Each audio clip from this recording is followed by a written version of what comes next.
Me at the time, I was like 19 or 20, and so it's kind of the first time I even thought about like, okay, well, God created us, who created him? Right, chicken or the egg. And there's really a couple options. I mean, you have to, at some point, thinking of cause and effect. What's interesting is even, Aristotle and Plato, they thought through this, and they came to the conclusion. These are non-Christians, Aristotle and Plato, through philosophy, came to the conclusion that there had to be a starting point because of the laws of cause and effect. There had to be something that has always been, that's always existed. Alpha and Omega. Exactly, yeah. And so in their minds, okay, there must be a God above all gods. They still have the other gods, and they still kept those going. But there had to be something else. Yeah, that's working for us. Yeah. People are believing it. You got a pretty tough life because of it.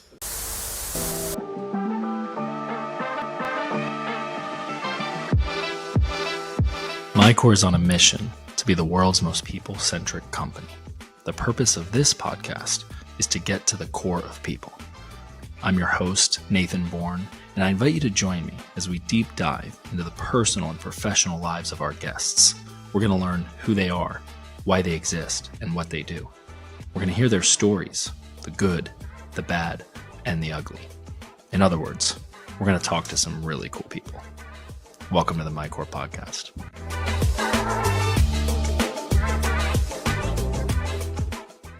Hello. Welcome to what episode are we on? Conversation number. Oh, this is exciting because I started with 001-002. This is 010. So this is the 10th Nice. episode, the 10th conversation. I've been right. We'll talk about that too. With Zach Melton. Do you like to go by Zach or Zachary? I've just been calling you man and bro and guy. That's a good question, man. I've gone by Zach, all my life. I do like Zachary.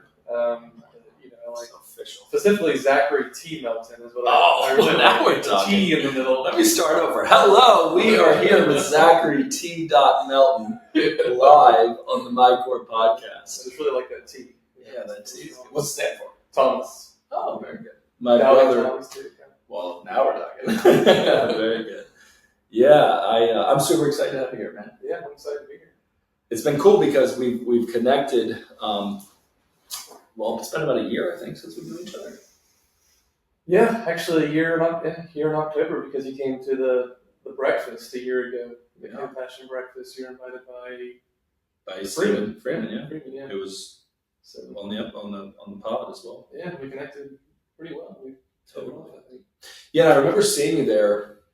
There was this moment, I think it was probably the Holy Spirit, where I was like just about to leave because you were doing your thing, working the room, and then I can't remember if I went up to you or you came up to me. I feel like I might have. I don't know. Maybe we just ran into each other in slow motion or something. But it was kind of like a moment where I was like, I could probably get out of here, or I could just linger a little bit and see if a connection is made. And I kind of just felt this nudging to just chill because Stephen, interestingly enough, wasn't there. Oh yeah, he had a table. He had a table. His team was there. He invited me to come. But was he on his sabbatical? Or it might have been. Yeah, I think it was. Or no, his baby. It was pretty like 6 months off, didn't he, or 3 months off or something? I don't think he overslept or anything. I think it was like a biggie. Yeah. So I just kind of rolled up. Didn't know anyone.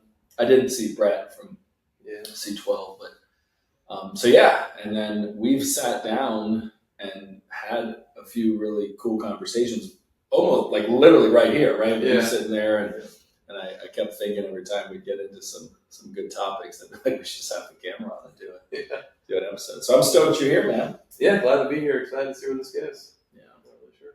Right, and that's kind of the idea, is that I wanted to create an environment. It's obviously a simple setup, kind of cozy,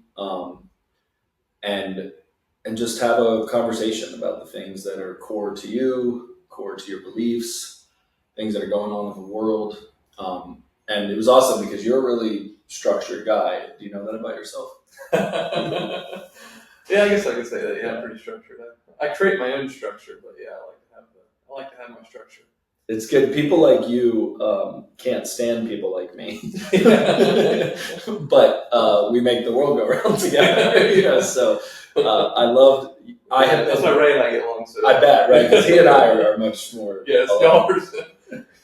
You need to get you and Ray need to be in the room, and y'all just vision and dream. Nothing would happen. Nothing would happen, but it would be magnetic. Everyone would be like, "Woo!" I'm going to pay you a compliment at some point. I could maybe do it right now, but I want to. Well, I'll just do it right now. So I know that you are a deep thinker. I know that you're very smart. I know that you are in school right now, getting your master's. We're going to talk about all that. And I don't think that you would probably identify with or naturally say that you are in sales or great at sales or good at sales. And I think you're really, really good at sales. And I was wondering if you were aware of that. Well, it's like one of those things I've been trained in. I mean, really, my degree at UNF was in business, specifically in marketing and economics. I really loved the economics side. Cool. Marketing, I was good at. And there's two sides of marketing. There's the content creation side of marketing, and there's the people side of marketing, right? The sales. And at a young age, I did have a little bit of a knack for the people side of sales. I worked at iMethods. We did staffing, which was basically. I was an intern there. I did work part-time there when I graduated. And I also, in college, did an internship in sales. I worked for Around Campus Group, which they're not around anymore, but we went and knocked on. That was my first introduction to like real hardcore sales. Yeah, so Around Campus Group is, I would say, my first introduction to kind of hardcore, outside sales, high volume to an extent. It was B2B sales, but, if you know them or heard of them, basically they no longer exist, but they sold advertising space for college planners. Oh, wow. And so, like an actual planner. I don't know if at least at UNF, I think other campuses do as well. But you get a planner, a UNF planner at the start of school. And so they sold the advertising space in the back of those planners. Or was it things like that college kids like food, like pizza places? Yeah, different stuff, around campus, right? That's kind of the idea around campus group. Right. Things around campus that college students could go to, whatever might strike their fancy. But that was my first introduction. We had a quota of 45 businesses we had to go knock on a day. And so it was. See, this is all making more sense to me because based on the role that you're in now with Co-Passion, you're a theologian of sorts, you're an intellect, and part of your role at Co-Passion is in fundraising. And I want to talk to you too about that transition from kind of the private sector into nonprofit. But as a corporate sponsor of Co-Passion, I like your style. Like you make it very easy for me to say yes to you and give you my money. So it's like, it's not like large amounts of it or anything, but we'll have to tell the story too about the in-kind. The old in-kind. Because, let's just tell it. So we're sitting there with Ray, who is the executive director, along with his wife, Melissa. And we're getting coffee. This is probably 8-9 months ago, a few months after we first met. And we were going through the natural, like getting to know each other and, talking life and God and shop and all that. And then you sort of addressed and broached the topic around like corporate sponsorship and things that maybe Mike would be willing to sow into Co-Passion, which we're going to tell everyone what Co-Passion is in a second, of course. And you're like, yeah, so there's a corporate sponsorship, which is like $1 amount. And then, I think with your services that there could be some opportunity for in-kind donation. And I'm sitting there going like, yeah. And then you keep mentioning this in-kind, and I did not know what in-kind donation was. And for the listeners that don't feel bad. You're not dumb. This is on Zach. Finally, he says, I'm like, I'm sorry, I got to ask you because all my donations are kind. I don't give unkind donation. I'm not like mean donator. He's like, No, in kind, like when you give your services, you know, at no cost, and then you're able to put on your tag. I was like, bro, you should have said that an hour ago. I got you on that in kind. So yeah, I would make sure you hook us up on that in kind. Yeah, you get that in kind. Kenya's yeah, Kenya's been hooking us up. She's amazing.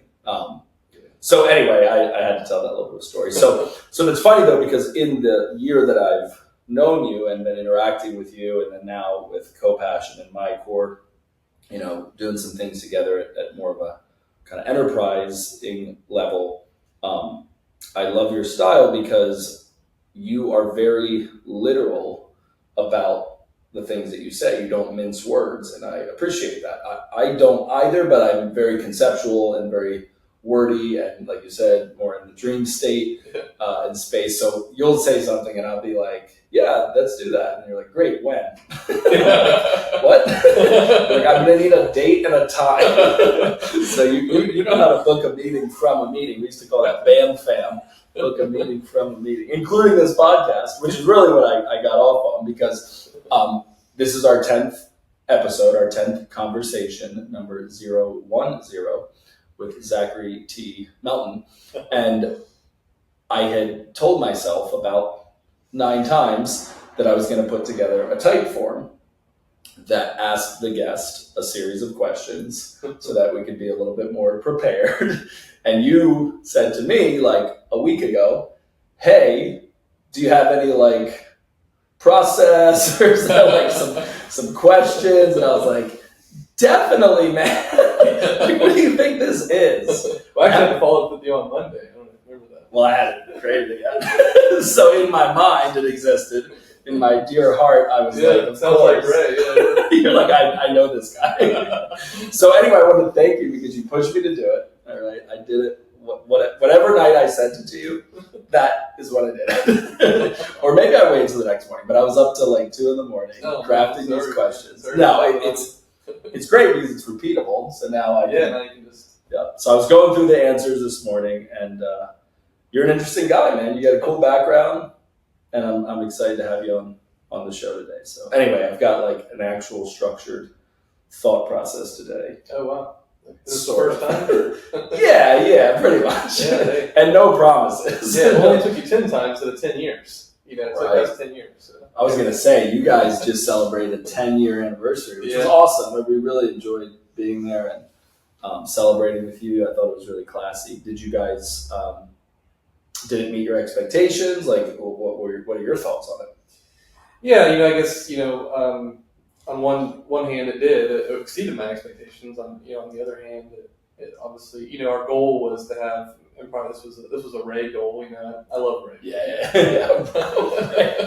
He's a ray of sunshine. No, actually, we call him a lot. Ray of sunshine. A Ray goal. Our goal is to have 300 to 400 people there. Oh wow! I thought it was a pack. It was bigger. Yeah, it was over 150. Yeah. If we would have done a Thursday night instead of a Wednesday night, we probably would have been closer to 200. We probably had 25 to 50 people who couldn't show because of church stuff. I'll say church. Wednesday night's kind of a church night, right? For people. Traditionally, yeah. And you still have some stuff that goes on there, so it didn't. So in that sense, it was a little bit lighter of a crowd. There's some people there. I was like, man, I wish they came and heard this. I would say that didn't come. Sorry, that didn't come. I wish would have heard Mark Whitaker's story. But on the other hand, exceeding our expectations. Mark Whitaker his story is, as you know, is amazing. And one of the things that I don't know if you know this or if I told you this after the event, but that was the first time we learned that you remember when he said that I only choose one nonprofit to work with? Yeah. We had no idea. And so I was sitting in that room. I know Ray was sitting there with me. And it's like, we looked at each other like, oh, wow, this is serious business. He doesn't do this for everybody, which is obvious. We should have known. For people that don't know, I want to tell that story a little bit. Could you share with everyone the obviously short version of Mark Whitaker's story? Yeah. And now that I have a kind of a understanding of it, I watched the movie, I'm going to watch the documentary, I met him, I went to the lunch and then the dinner. Like, I'm kind of like, I'm in now, I'm in on the Mark Whitaker story. So I have some thoughts on it too, but maybe you could just lay out the basics of it because it's awesome. Yeah, well, Mark Whitaker, the 2009 Hollywood movie was based loosely on his life, as you know, the movie The Informant. Matt Damon played him, and the story goes, he was very successful. He was a Ivy League PhD. Loser. Yeah, I know, right? I think there's someone else who went to Ivy League school. Oh, someone. I think he graduated. Yeah. And so he was, on his way to success. In his studies, he learned that God didn't exist, right? And you'd have to be, dumb to believe that exists, right? So obviously that led him down a path, but he was becoming very successful. He was, working with ADM, and it's author Daniel Midland. I'm not sure. I know it's three old dudes' names. Yeah, 3 old dudes. Exactly. But they're the largest food additive company, still our international company. Right. And he was, I forget where he started out as, maybe as some type of VP, I think he said, over a particular part of the business. And then he kind of, after a few years, got brought into the inner circle of the company, the C-suite, the upper level. Management was told that, or was, informed that, hey, we fix prices, basically. You know how we make all the money around here? Yeah, this is how the real world works. This is how business works. And, what you learn in college is just not real, and, not how things actually work here in the real world. They were doing it for 12 years, and so he was kind of brought in, groomed. He got caught up in this price-fixing scandal. And I think the crazy part of the story, just the God part of the story, the David and Goliath part of the story, if you will, is his wife, Ginger. She's a beast. And just getting to know them, that was the first time, they've been mentoring us. Mark had been mentoring us for 2 years, but we would only meet him virtually, via Zoom. And you can never actually look somebody in the eyes virtually. So this was the first time that week, was the first time I got to look him in the eyes, shake his hand, meet his wife, and she is just a rock star. I mean, she loves Jesus, strong faith. And she was a believer at the time. She was a Christian. He wasn't. Mm-hmm. And so he was telling her about this price-fixing scandal, and she said, "Isn't that illegal?" He wasn't quite. That's not illegal what you're all doing. And I think the part that's amazing too is that, like, when you think of like corporate America or working for the man, you don't think like rock star status, right? But these people had private jets. He had, I believe he said, 8-car garage. 13,000 square foot home. 13,000. And what was wild is that it was like becoming almost like a legacy of crime, white collar crime, because the CEO before lived in that house for 13 years, right? And was downsizing, so that he moved into it. It was like way more of a home than they ever needed. And his wife, Ginger, was like, this is ridiculous, So she was never enamored by it, always saw it for what it was. And I think he just had a taste for the world, and a taste for the things that are counterfeit to what he ultimately, found in a relationship with Jesus. But remember but he was balling, like he was. Remember the story? He was like, he bought a red Ferrari. I love that story. Yeah, he was like, I bought a red Ferrari. He's getting $300,000 a month bonuses. This was in the 90s. He said on ethanol. Like, if you're making money on ethanol, bro. Yeah, in the 90s. Yeah, in the 90s. $300K a month bonus. That was on top of it. I love the story. Remember he told about his wife, he was like, honey, you need a Ferrari. Like, this. Yeah, why don't I get you a red Ferrari, babe? Why don't I get you a red Ferrari next month with my bonus? She had like an old Jeep or whatever. Yeah, like a 10-year-old Jeep. Yeah. So he said he got it himself. Yeah, but it was, I can't remember if it was red or yellow, but it was like he had one color and then told her to get the other. And she's like, no, and then he bought it. Anyway. She's like, I'm not driving a yellow Ferrari or red or whatever it was. It's amazing. And then at the lunch, she was like, it's like she was speaking Latin. Remember that? It's like she was speaking Latin. Like, what do you mean you don't want a red or a yellow Ferrari? He was funny, man. Yeah. I want to have him on the podcast. Oh, wow. I think it would be really cool. Yeah. We should have timed it. We should have had him. Yeah, I know. Maybe that's a good way to do it if he's coming back to town for something. Let me know. Yeah. If you guys are doing something, or if he happens to be coming through. And you can find his story on. You can Google Mark Whitaker. I think it's either markwhitaker.com or .org. And you can see the documentary. The movie you can watch, The Informant. It's loosely based, but the documentary kind of shares the the true story of him. Because the part that's amazing is that he, if I recall, you can fact check me on this, but if I recall, he says, okay, and it wasn't a come to Jesus moment, but it was like a come to Ginger moment. Like, okay, like I'm gonna. Well, to back up a little bit, Ginger, when he told Ginger, she, I don't know if he said this at the dinner, but she went and prayed about it. Oh, that's right. Yeah, and God led her to turn him in, or to give him an ultimatum, like, hey, either you turn yourself in, or I'm turning you in. She had, so at the lunch, right, the day before the anniversary, I knew that he was going to be there, but I didn't really know what he looked like.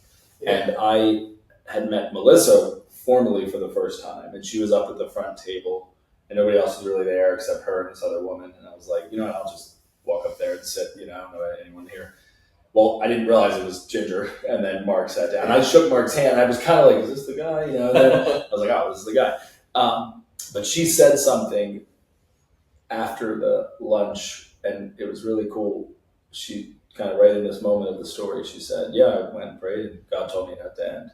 And she was like, and I don't know how, I don't know how that was going to happen. You think about like this seemingly meek woman, which she's not, she's a force, saying like, oh yeah, my God just told me that multi-billion-dollar enterprise that intercontinentally is conspiring to price fix to screw everyday consumers for their own wealth. That's going to stop now. Like that's a pretty radical notion. It is, yeah. And then to kind of pick up the thread of the story, he starts to cooperate, but it goes way longer than he ever thought it would. 3 years. He was an informant for 3 years. Wearing a wire for 3 years. It's funny because I think we just get used to today's technology. So even when you had told me the story, I thought like, yeah, that must have been stressful. But, they're listening right now. Being an informant in 2024 would probably be pretty easy. But like, just have your phone around you. We don't even need it. They probably have decentralized it and they're like, we already have everything. It's all on your phone. Like, we already know. Yeah, we already know. Thanks for being a witness. Yeah, exactly. Could you sign here? And say you were in the room. But the part that was hilarious at dinner was when he was talking about the fact that the tech was so bad that one, he had to like physically have this like equipment on him. And I don't know if you saw, I know the movie isn't, the real deal, it's Hollywoodized. But there was a scene where he's got the recorder in his briefcase and it's like glitching. It's like, I was like, what's that sound?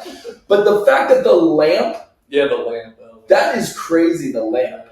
Yeah, that is wild. That was the first time I heard that story about the green lamp. And the green lamp, basically, they were traveling around. Tell that part. That's cool. As he was, he cooperated with the FBI. He became an informant, right? And so he's wearing a wire. And they're traveling around the world, going to all these price fixing meetings, everywhere from Japan, Germany, the United States. And there was this green lamp that followed them around, that followed them everywhere. And I guess I had a camera. Just had like in the corner or something. There's a lamp over there. Not as obviously we set a camera. Exactly. Yeah. And it followed them around, and because they wanted to get video, they didn't just want sound; they wanted video. Right. They needed the evidence. And he shares the story, and this I don't know if this is considered sexist in 2024, but he shares the story, and he says, if there would have been a woman criminal in that room, they would have noticed the green lamp. They would have noticed the green lamp. I loved that. That was great. It's so true. Like just a bunch of guys. How did you not notice the same lamp? And I hate to say it, I'd have probably noticed the lamp, especially if it was green. I'd be like, that lamp is what? What is up with this lamp?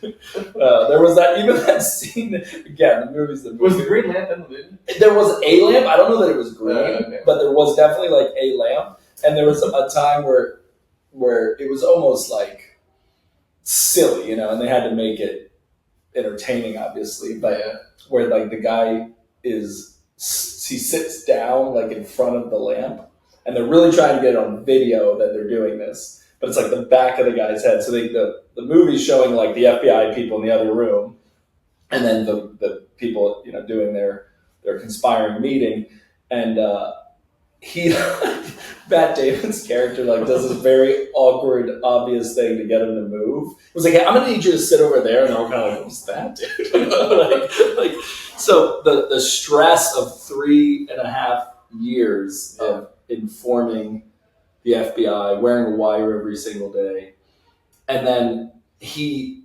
ends up going to jail for 8.5 years because in the aftermath of coming clean, he was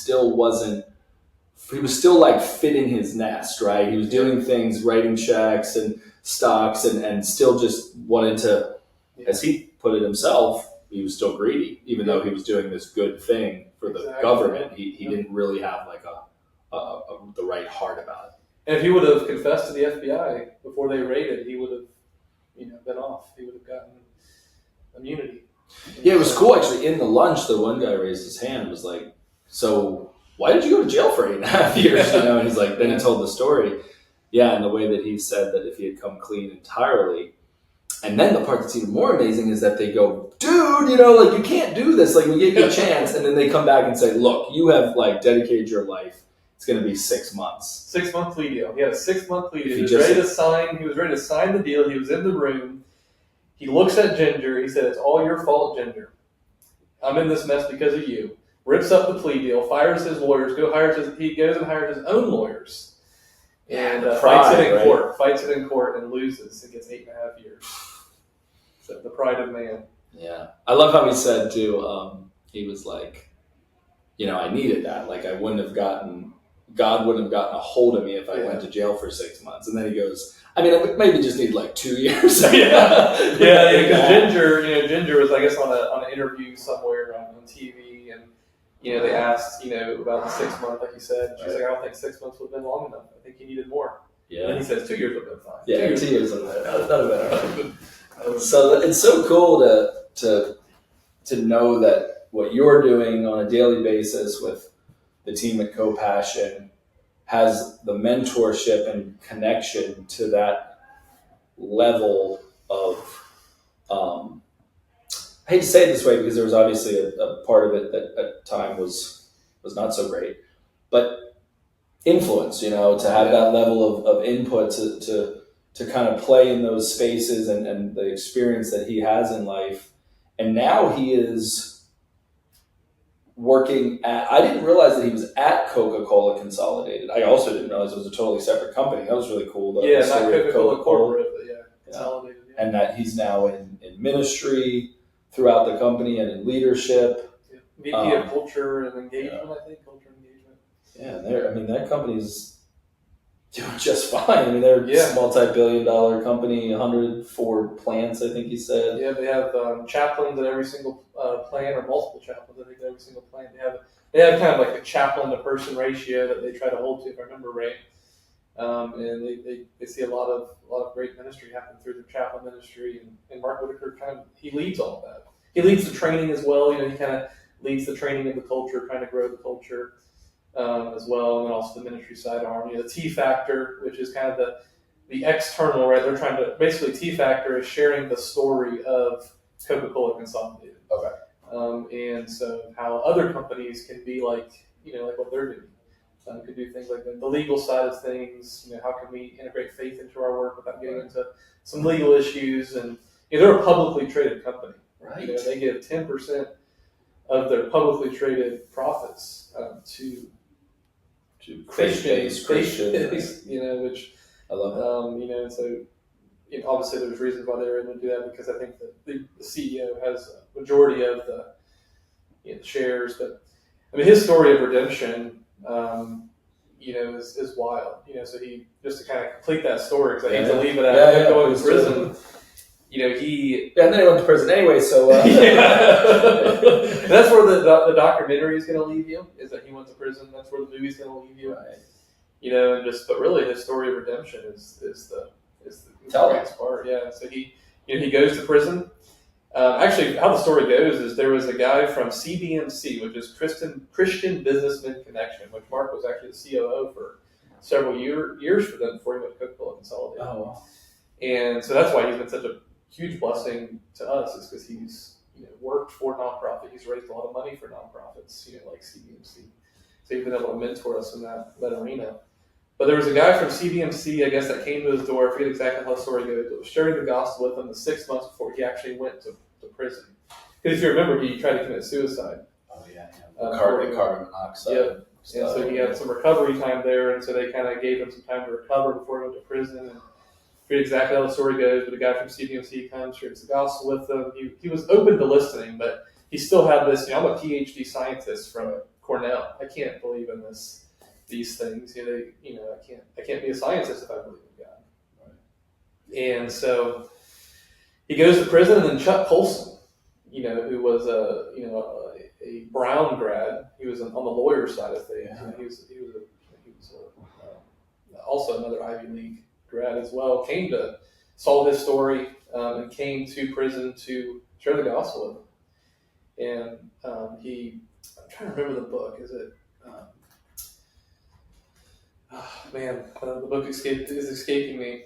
The book that Mark Whitaker read, which was basically a story of a scientist who set out to prove Christianity wrong, but ended up coming to faith. Let's go. Oh, we set out to prove that God didn't exist from a science perspective, right? And a scientific perspective, and ended up coming to faith.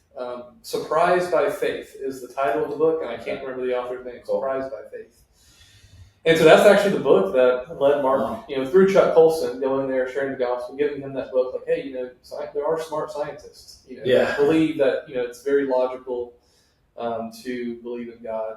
And so that's what led him to faith. And then God transformed him. He became a part of, Prison Fellowship, which is, the ministry that Chuck Colson started, and started teaching. And Chuck Colson was also a white-collar criminal. Yeah. A lot of people probably won't know, especially, a younger generation won't know Chuck Colson. Yeah. The Watergate scandal with Nixon.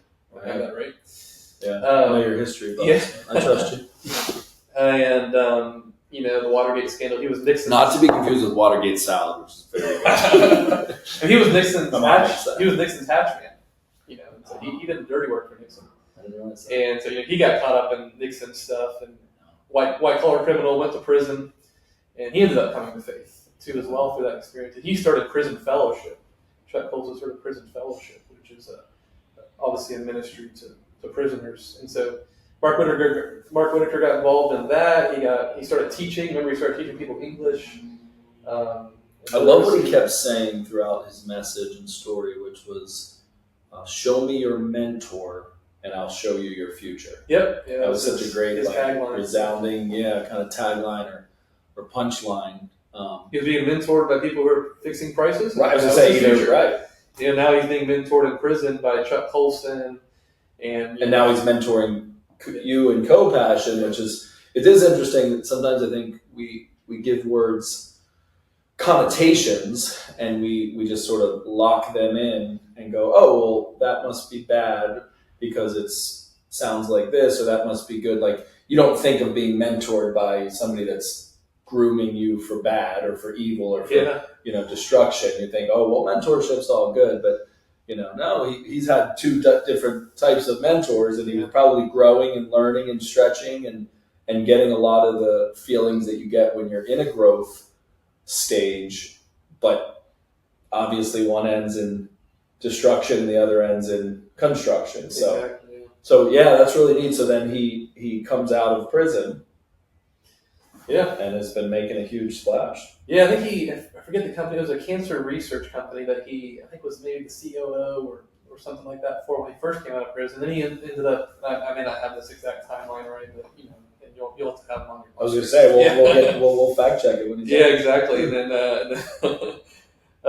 And then he went to CBMC, Christian Businessman Connection, with the COO for them for several years. And then Coca-Cola Consolidated They initially hired him just for the T Factor initiative. I'm not sure if they hired him to start it or if it was already going. I'm not exactly sure on those timelines, but they hired him as the executive director for the T Factor initiative, which is their external, hey, see what we're doing, see how you can bring faith to your business. Cool. That's awesome. And then he ended up actually just recently, since we've known him, he became the VP of Culture and engagement for Coca-Cola Consolidated. So he became a lot busier since we've known him. Now he travels, all over the country to all their plants, and he visits all the plants, make sure the culture's doing well. He trains new hires. Yeah, he doesn't seem like he's bored, and he's also like super sharp, like not just from the standpoint of intelligence, but like with it, and current. And he's also not that old. I just mean it from the standpoint of like he's not just telling an old story on repeat. Like he knows what's going on in the world. He's got a pulse on everything. Yeah.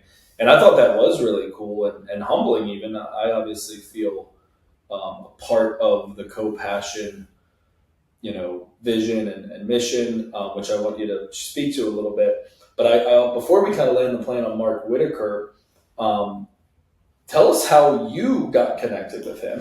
How like that Co-Passion connection occurred, because if I recall, maybe it goes back to you being a low-key professional salesperson. Did you like make the connection through another person? Yeah. So I was in transition from selling my business to coming on staff with Co-Passion. And, like with a lot of ministries, in order to come on staff with their ministry, you have to raise a certain amount of funds to kind of pay for your salary, right? To do the work. So I was in kind of that initial fundraising stage.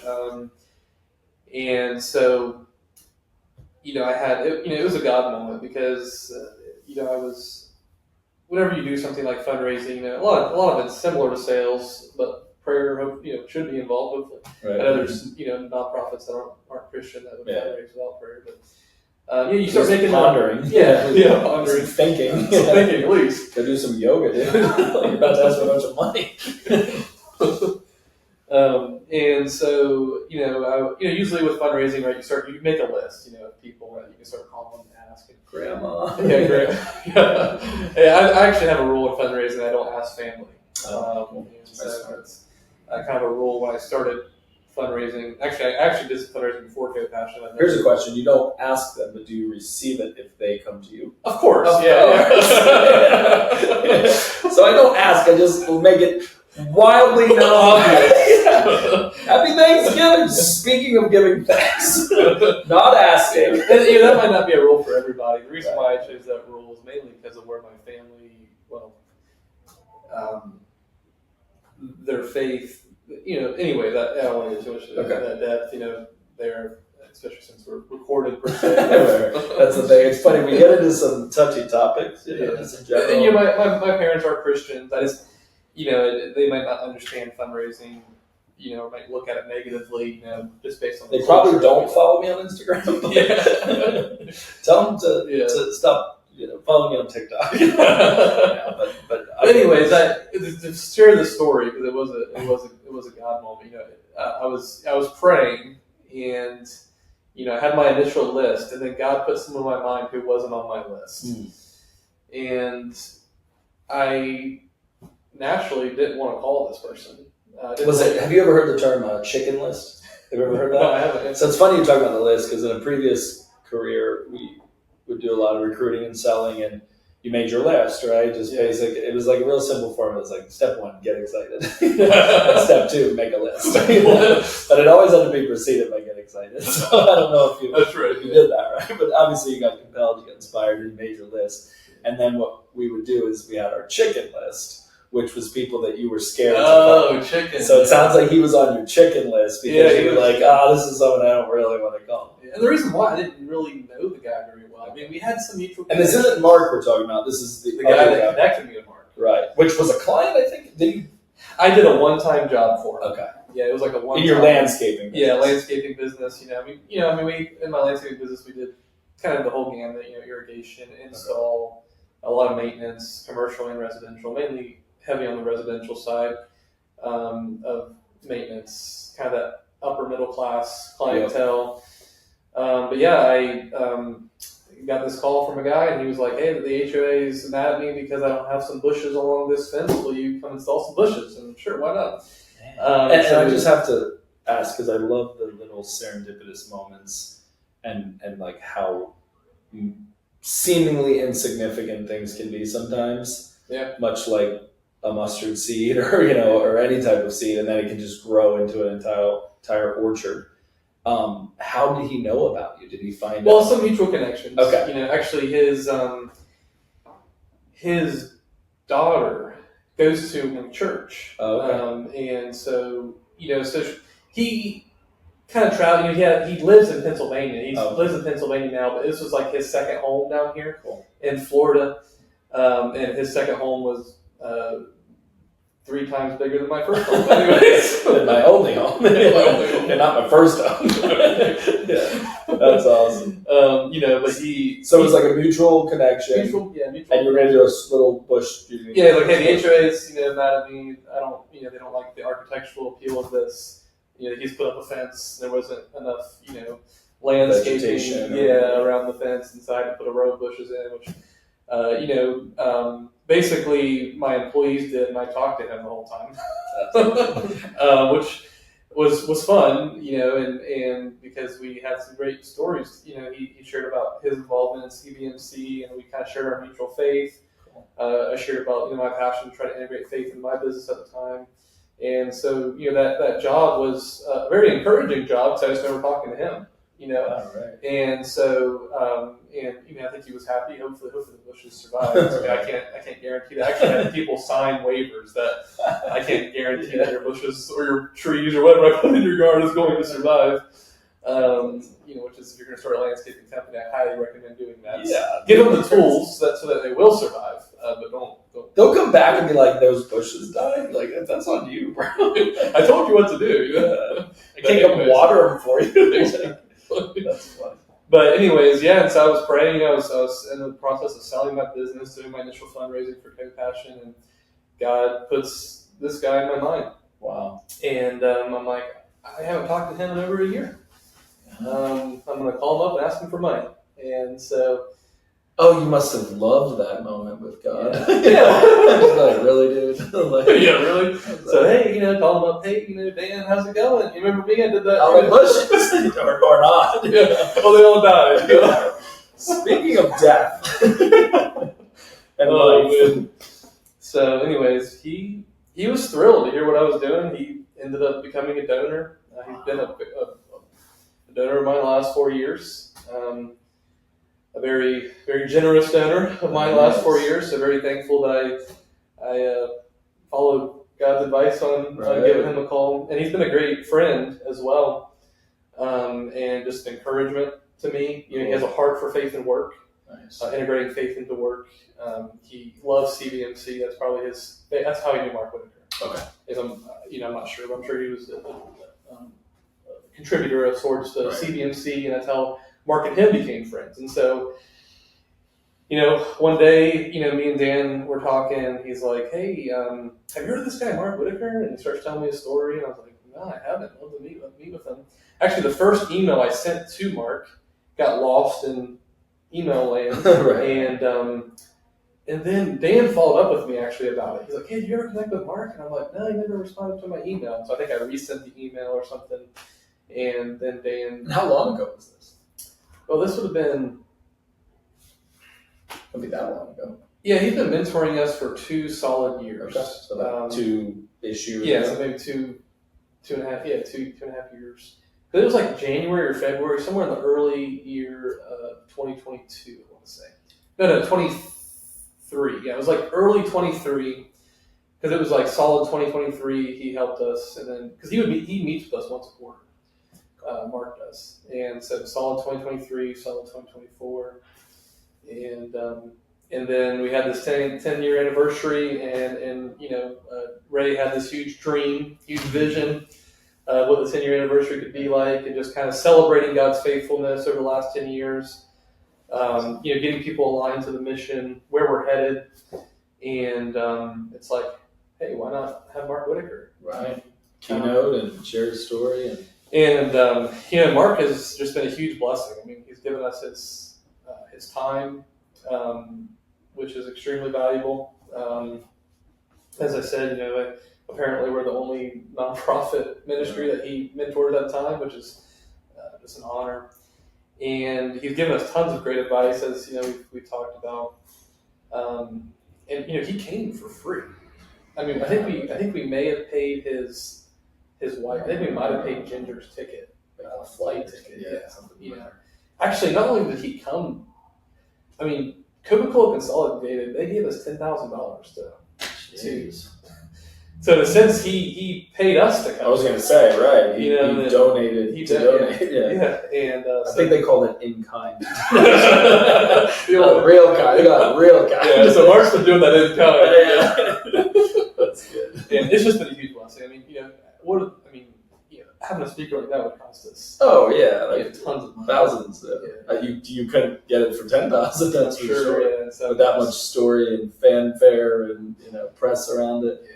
And it was awesome because it just sort of showed the rawness of, you could even call it good and evil or dark and light. Like, he wasn't obviously a gang leader. It wasn't violent crimes or something, but those moral codes that he broke and the gray area and ambiguity and all of it, it really, I felt, created this space to ask questions like, man, people aren't very good without something greater than them to attach to, because you could sweep a lot of what was happening under the rug. And he justified it.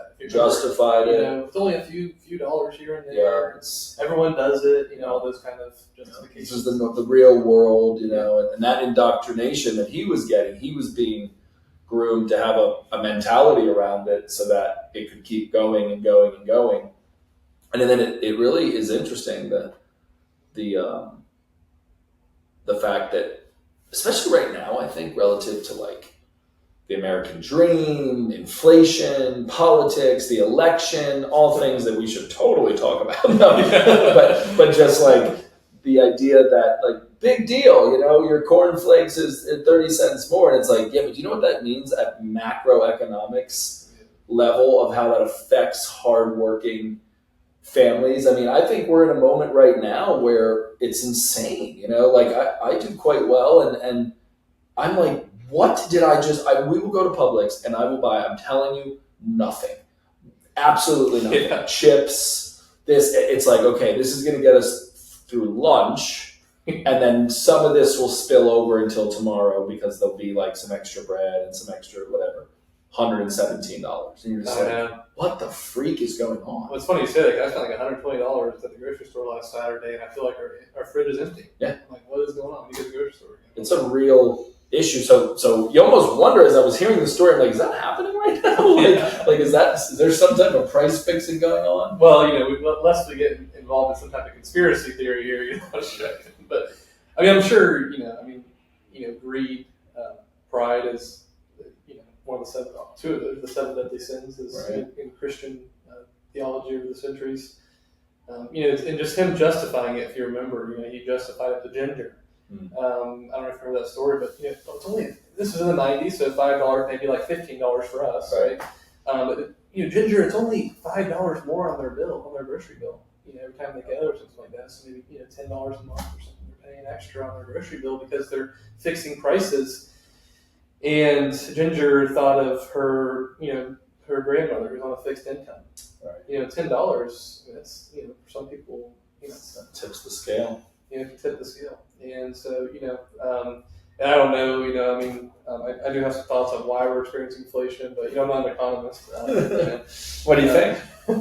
It's a safe space. No, well, the definition of inflation is too much money chasing too few goods, right? And so when you and if I'm correct, you did go to school for economics. Yeah, my undergrad. Yeah, a little supply and demand actions.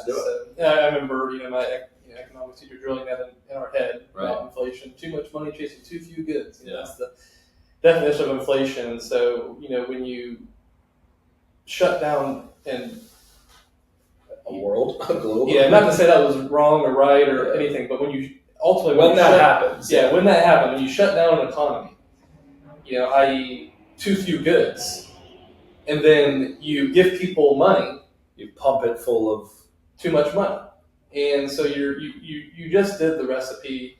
Actually, I remember when I was actually in business at the time when all that happened. I actually had a customer of mine. He was a regular maintenance customer of mine. I loved talking to him. He was an economist, and I had an undergrad, and one of my focuses was in economics, and I still love thinking about it, and I read some economic stuff here and there. And I said, they just did the definition of inflation, didn't they? And he's like, yep, they did. And here we are, 4 years later, and we've experienced. It's really interesting. It's really interesting. All conspiracy. And both sides, by the way, are guilty. I mean, both sides gave money. Right. And both sides agreed to shut down the economy. And should we have shut down the economy? And all of those questions. What was the better moral thing to do? I'm sure we could debate till the cows come home. Right. To the end of the earth, but. When you do that, what surprises me is no one talked about that at that time. No one talked about when you literally do the definition of inflation. What's going to happen? There's a cause and effect to this. Yeah, that's interesting. I want to keep talking about this because in my lifetime, in our lifetime, I know you're a little bit younger than me. How old are you? 32? About to be 31. Oh shoot, that's right. You're only 30. Happy soon to be birthday. When's your birthday again? December 3rd. Nice. What are you? 36. Oh, wow. I just turned 36. So you look good. October 21st. Thank you. My hair's turning gray fast, but I'm not losing it. So makes you look wiser. I got a few grays coming in. Distinguished. I feel like I'm distinguished. I feel like I'm finally growing in my age. 30 is good, man. I liked 30. I didn't like where I was in my life at that moment, but I liked feeling like I was more like true to who I am. I mean, I wasn't like I like what Alex Hormozy says. I'm gonna botch it, but he essentially says in your 20s you can either, live it up and underdevelop, or you can overdevelop and underlive.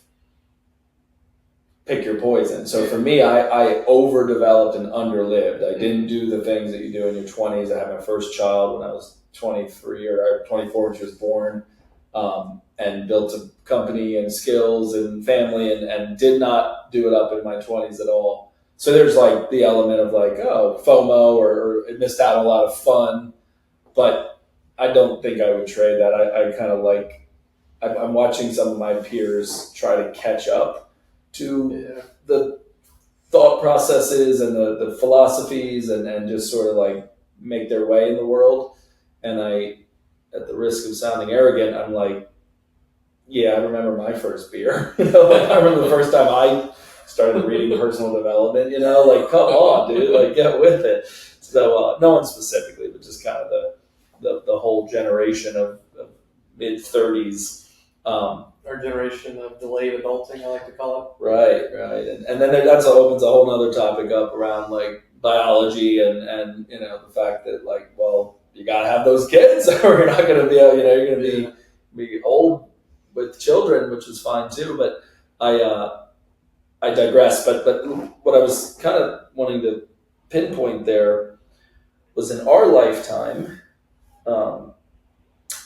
the most significant thing I can remember or felt like it impacted me, and it might not even impacted you, because in 2008, when the housing market imploded and the economy, crashed in that way, that was right in the middle of my college, experience. So I graduated high school in 2006, and then 07 and 08 and 09, and then those final years of school. A lot of people don't even realize this is a little bit of a story behind the story for me, because I left Penn my senior year of college, which was 2009, graduating in 2010. And it was sort of you left an Ivy League school, that's crazy. And it's well, yes, but that Ivy League degree at that moment was nearly worthless. Nobody was hiring. We got sold and recruited into, as athletes, as wrestlers, into this, you're going to write your meal ticket, you're going to get a job anywhere you want, you're going to start at 6 figures at 21 years old. And then this economy crash occurs, this housing market occurs. And I remember my Ivy League buddies coming back, and I'm like, You killing it out there? You got your yellow and red Ferrari yet? And I'm like, bro, I'm bartending. I'm walking dogs. So there was an element of like, well, we better get scrappy. We better get entrepreneurial. And then the other thing that's interesting about the Ivy League is that nobody ever asks when you graduated. They ask where you went to school, and I just answer the question. I disclose it. I'm disclosing it right now. But I don't say like, I didn't graduate, unless it gets a little deeper into the convo. So I say all that to say, I'm digressing again, that the housing market didn't have an element of like life or death attached to it. There was no health scare. There was no virus. It was strictly really crappy subprime loans, that people that should have never been entrusted with that level of a mortgage, and it ballooning is naturally, if you've seen the movie The Big Short, which is one of my favorite movies, it kind of describes all of that in a fun way.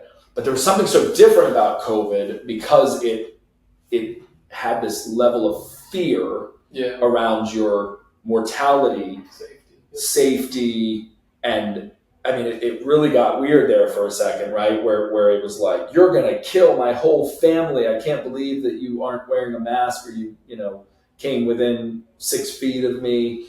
So it does make you wonder, as people of faith, right, that like, who is your trust really in, right? I'm not saying, go out and sneeze on everyone and be like, God will take care of it. I think COVID is a real virus. I don't know that it's natural. I think it's real. It's just, it could have been concocted in a lab. It could have been come out of the natural universe. But the economics and attaching that to the fear of life and death and causing death, it really was like the perfect storm. And we're absolutely in the aftermath of that. It's not like, oh yeah, that was back in the 2020s. It's like, bro, it's 2024. Yeah, like, it's only been a couple of years since people have gotten back to some new norm. I'm sure case studies will abound. Thinking through, thinking about 2008 and and the crash there. I mean, it was very clearly a moral issue, right? Giving loans. There's a book called actually by one of my professors called Redeeming Capitalism by Dr. Kenneth Barnes, and he kind of highlights what he calls postmodern capitalism that we're in, which is basically a capitalism void of morals. And he uses the housing crash as kind of a case study in how, they were kind of betting on the odds that people wouldn't default on their mortgages, which traditionally was the case. There's a high percentage that people do not default on their mortgages, and then you just kind of find a way to make the payment and everything else. But the car rattles, the food gets,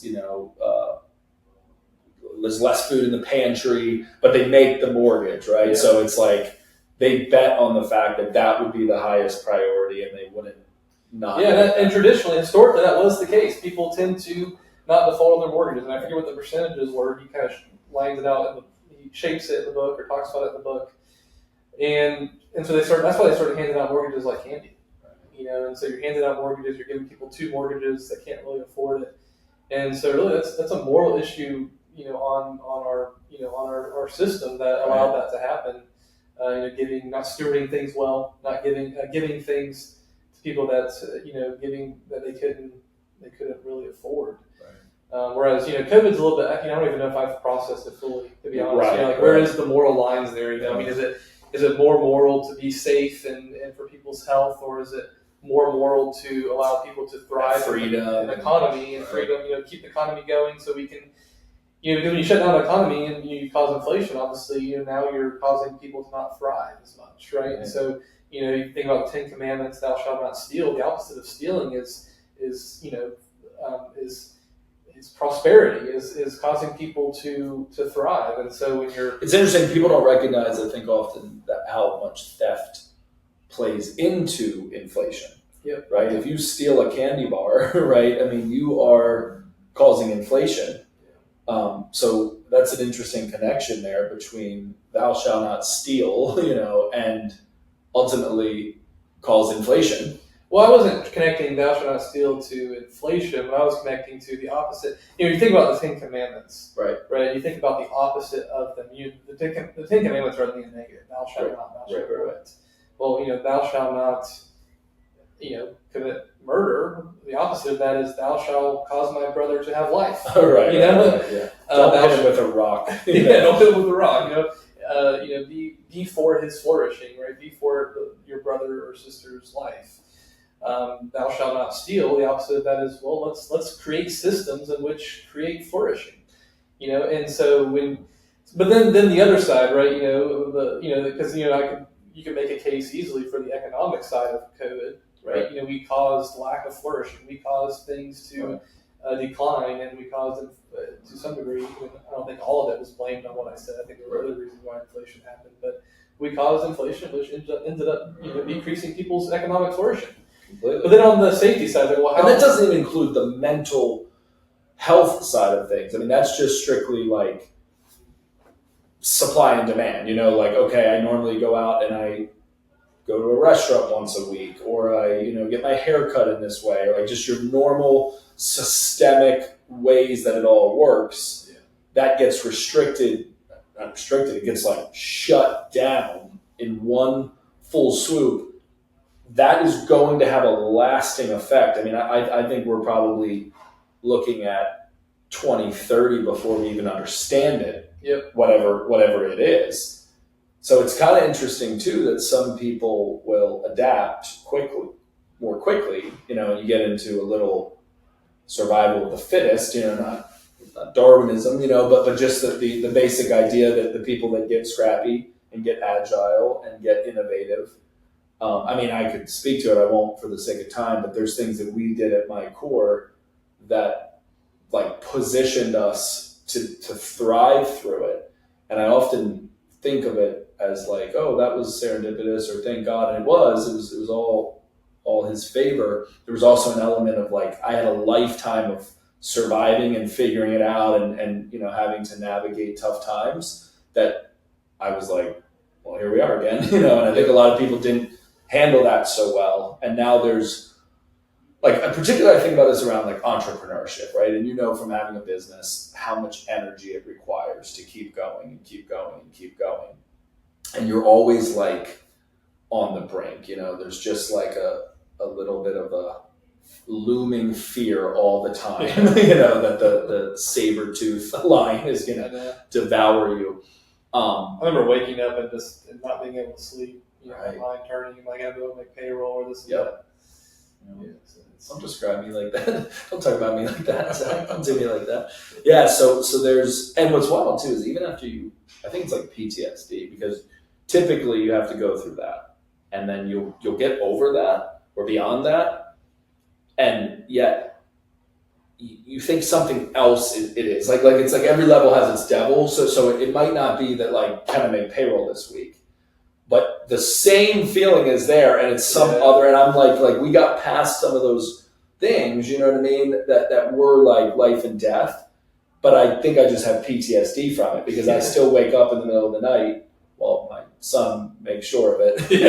He's like, come on, Dad, you need to be more stressed. Let me cough and kick you and come in the room and all that. But and yet, as entrepreneurs, it's like, what are we doing? Are you crazy? So that's interesting that you transitioned from that as well. I didn't want to cut you off in your train of thought there. You just got my wheels turning on. I love that notion of the opposite of, right? You never really think about the it's funny because now we call them this with our iPads and stuff, but what were the 10 Commandments etched into? Tablets, right? The tablet, yeah, like the tablet. Yeah. The iPad. The iPad, yes. He went up on the mountain. Back in the day, pulled out his Apple Pen. He was like, "Thou shalt do not pass go." But on the tablet, the "thou shalt nots," the idea that you would look at the opposite, the inverse, and say, "Okay, then if we shouldn't do this, what shall we do?" Yeah, I love that. Yeah, that's the best way to look at the commandments. Obviously, the Ten Commandments kind of act in I would say 3 ways. It's a mirror. We look at it and we kind of go through the 10 Commandments, and this isn't from me, by the way. This is from kind of the reformers, the Protestant Reformation. But you look at the 10 Commandments, you say, "Wow, I don't measure up." It's a mirror. You look at it and say, "Oh, well, I've done that, I've done that, I've done that, I've done that, I've done that, I've done that in my heart." Yep. Multiple times. I've killed 3 people in my heart. And Jesus points that out, right, in His Sermon on the Mount. And so it acts as a mirror, and we're like, wow, we need Jesus. Points to. And I need forgiveness. I need grace. And so we hopefully, when we look at the 10 Commandments and we see how much we've fallen short, hopefully we run to Jesus. That's the grace and it all. And it acts too as a rule for believers. And so I think this is where kind of the positive. I think the last 2 is kind of the positive, right? It's a rule for believers. So like I said, thou shalt not kill, thou shalt promote life, right? Thou shalt not steal, thou shalt promote economic well-being. Right. To my neighbor. Thou shalt not commit adultery. Thou shalt love my wife with all I got, right? And so that's it's sort of for the Christian. It's the rule of our life. But then thirdly, kind of where the reformers bring it in, this is where things get a little dicey for a lot of people. It's ethical, and meaning for the greater society. Calvin talks about how it restrains evil, right? And so if we promote these things in greater society, then it will restrain evil, and it will cause flourishing for, this is how God designed us, right? So it will cause flourishing for humankind. Of course, that's where things get dicey, because then people start, well, I don't agree with that one, right? When we start getting in those debates, then you start getting over the question, well, how much should religion be in society, and where are all of those lines? Those are, you can debate till to the end of time on those issues. But those are kind of the 3 areas I see the 10 Commandments, a mirror, a rule of faith for Christians, and then an ethical dilemma or an ethical side in greater culture as well. I love that. This is one of the reasons I wanted to have you on the podcast, is because when we get into these conversations and hearing it from your highly educated point of view and I wouldn't say highly educated. well, you're getting there, right? You're about to have a master's. But I've grown up around Christian folk, and there's a spectrum, and it's interesting because oftentimes the least educated from the standpoint of theology, the Bible, the languages, like all the things, have the best heart around it, right? Yeah. And then vice versa, you have people that know every fact and figure, and they can tell you everything about the 66 books in the Bible, but they don't have childlike faith. They're not relying on God. They're not surrendered. And I like the entire gamut. I like just seeing it all.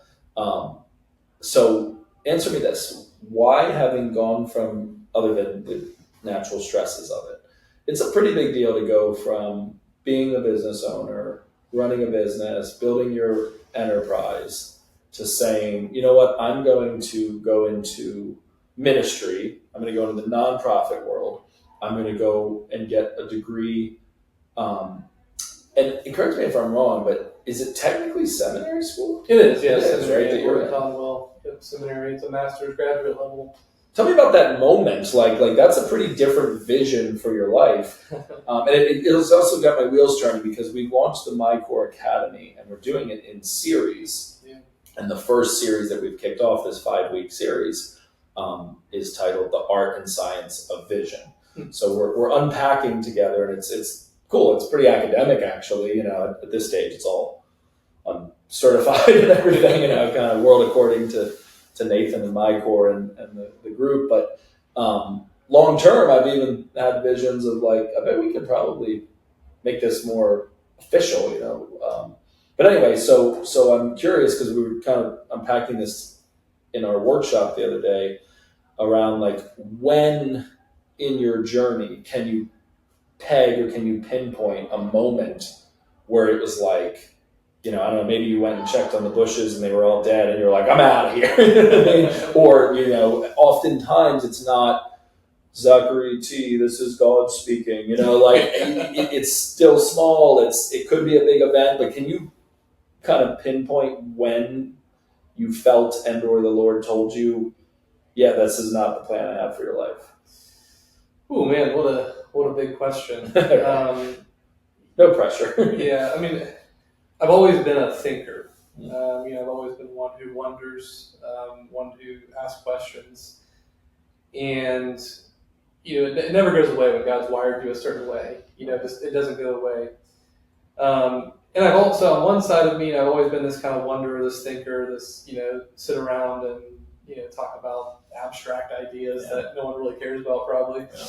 But on this side, I've been a hard worker. And it sounds kind of prideful, I guess, but my parents, I should say, put a strong work ethic in me, and from a young age, it's not by my own desire per se, because there's many times when I was a kid that I didn't want to work hard. My parents forced me to, but I'm thankful for them for putting that work ethic in me. And I had a little bit of an entrepreneurial spirit. I think looking back, I thought I had more than I actually did. I've always had an itch, right, to start my own business. You're in your 20s, and what do you got to lose? Right. Kids, so, risk is low. Yeah. And so I went to school for business. I've always loved business and economics specifically, which does fit more in the abstract idea. Right. But I like studying this business. But you got to go do it now. Exactly. And so, and really, my desire for integrating faith into work started as a new believer, as a new Christian. Going into my junior year of college, I was working at a company called iMethods, interning there. Ended up going on part-time staff with them while I was finishing out school. They were, recruiting kind of staffing firm, but they were faith-driven, and they integrated faith into their work. And it's kind of a pivotal moment in my life. It's actually where I met Ray.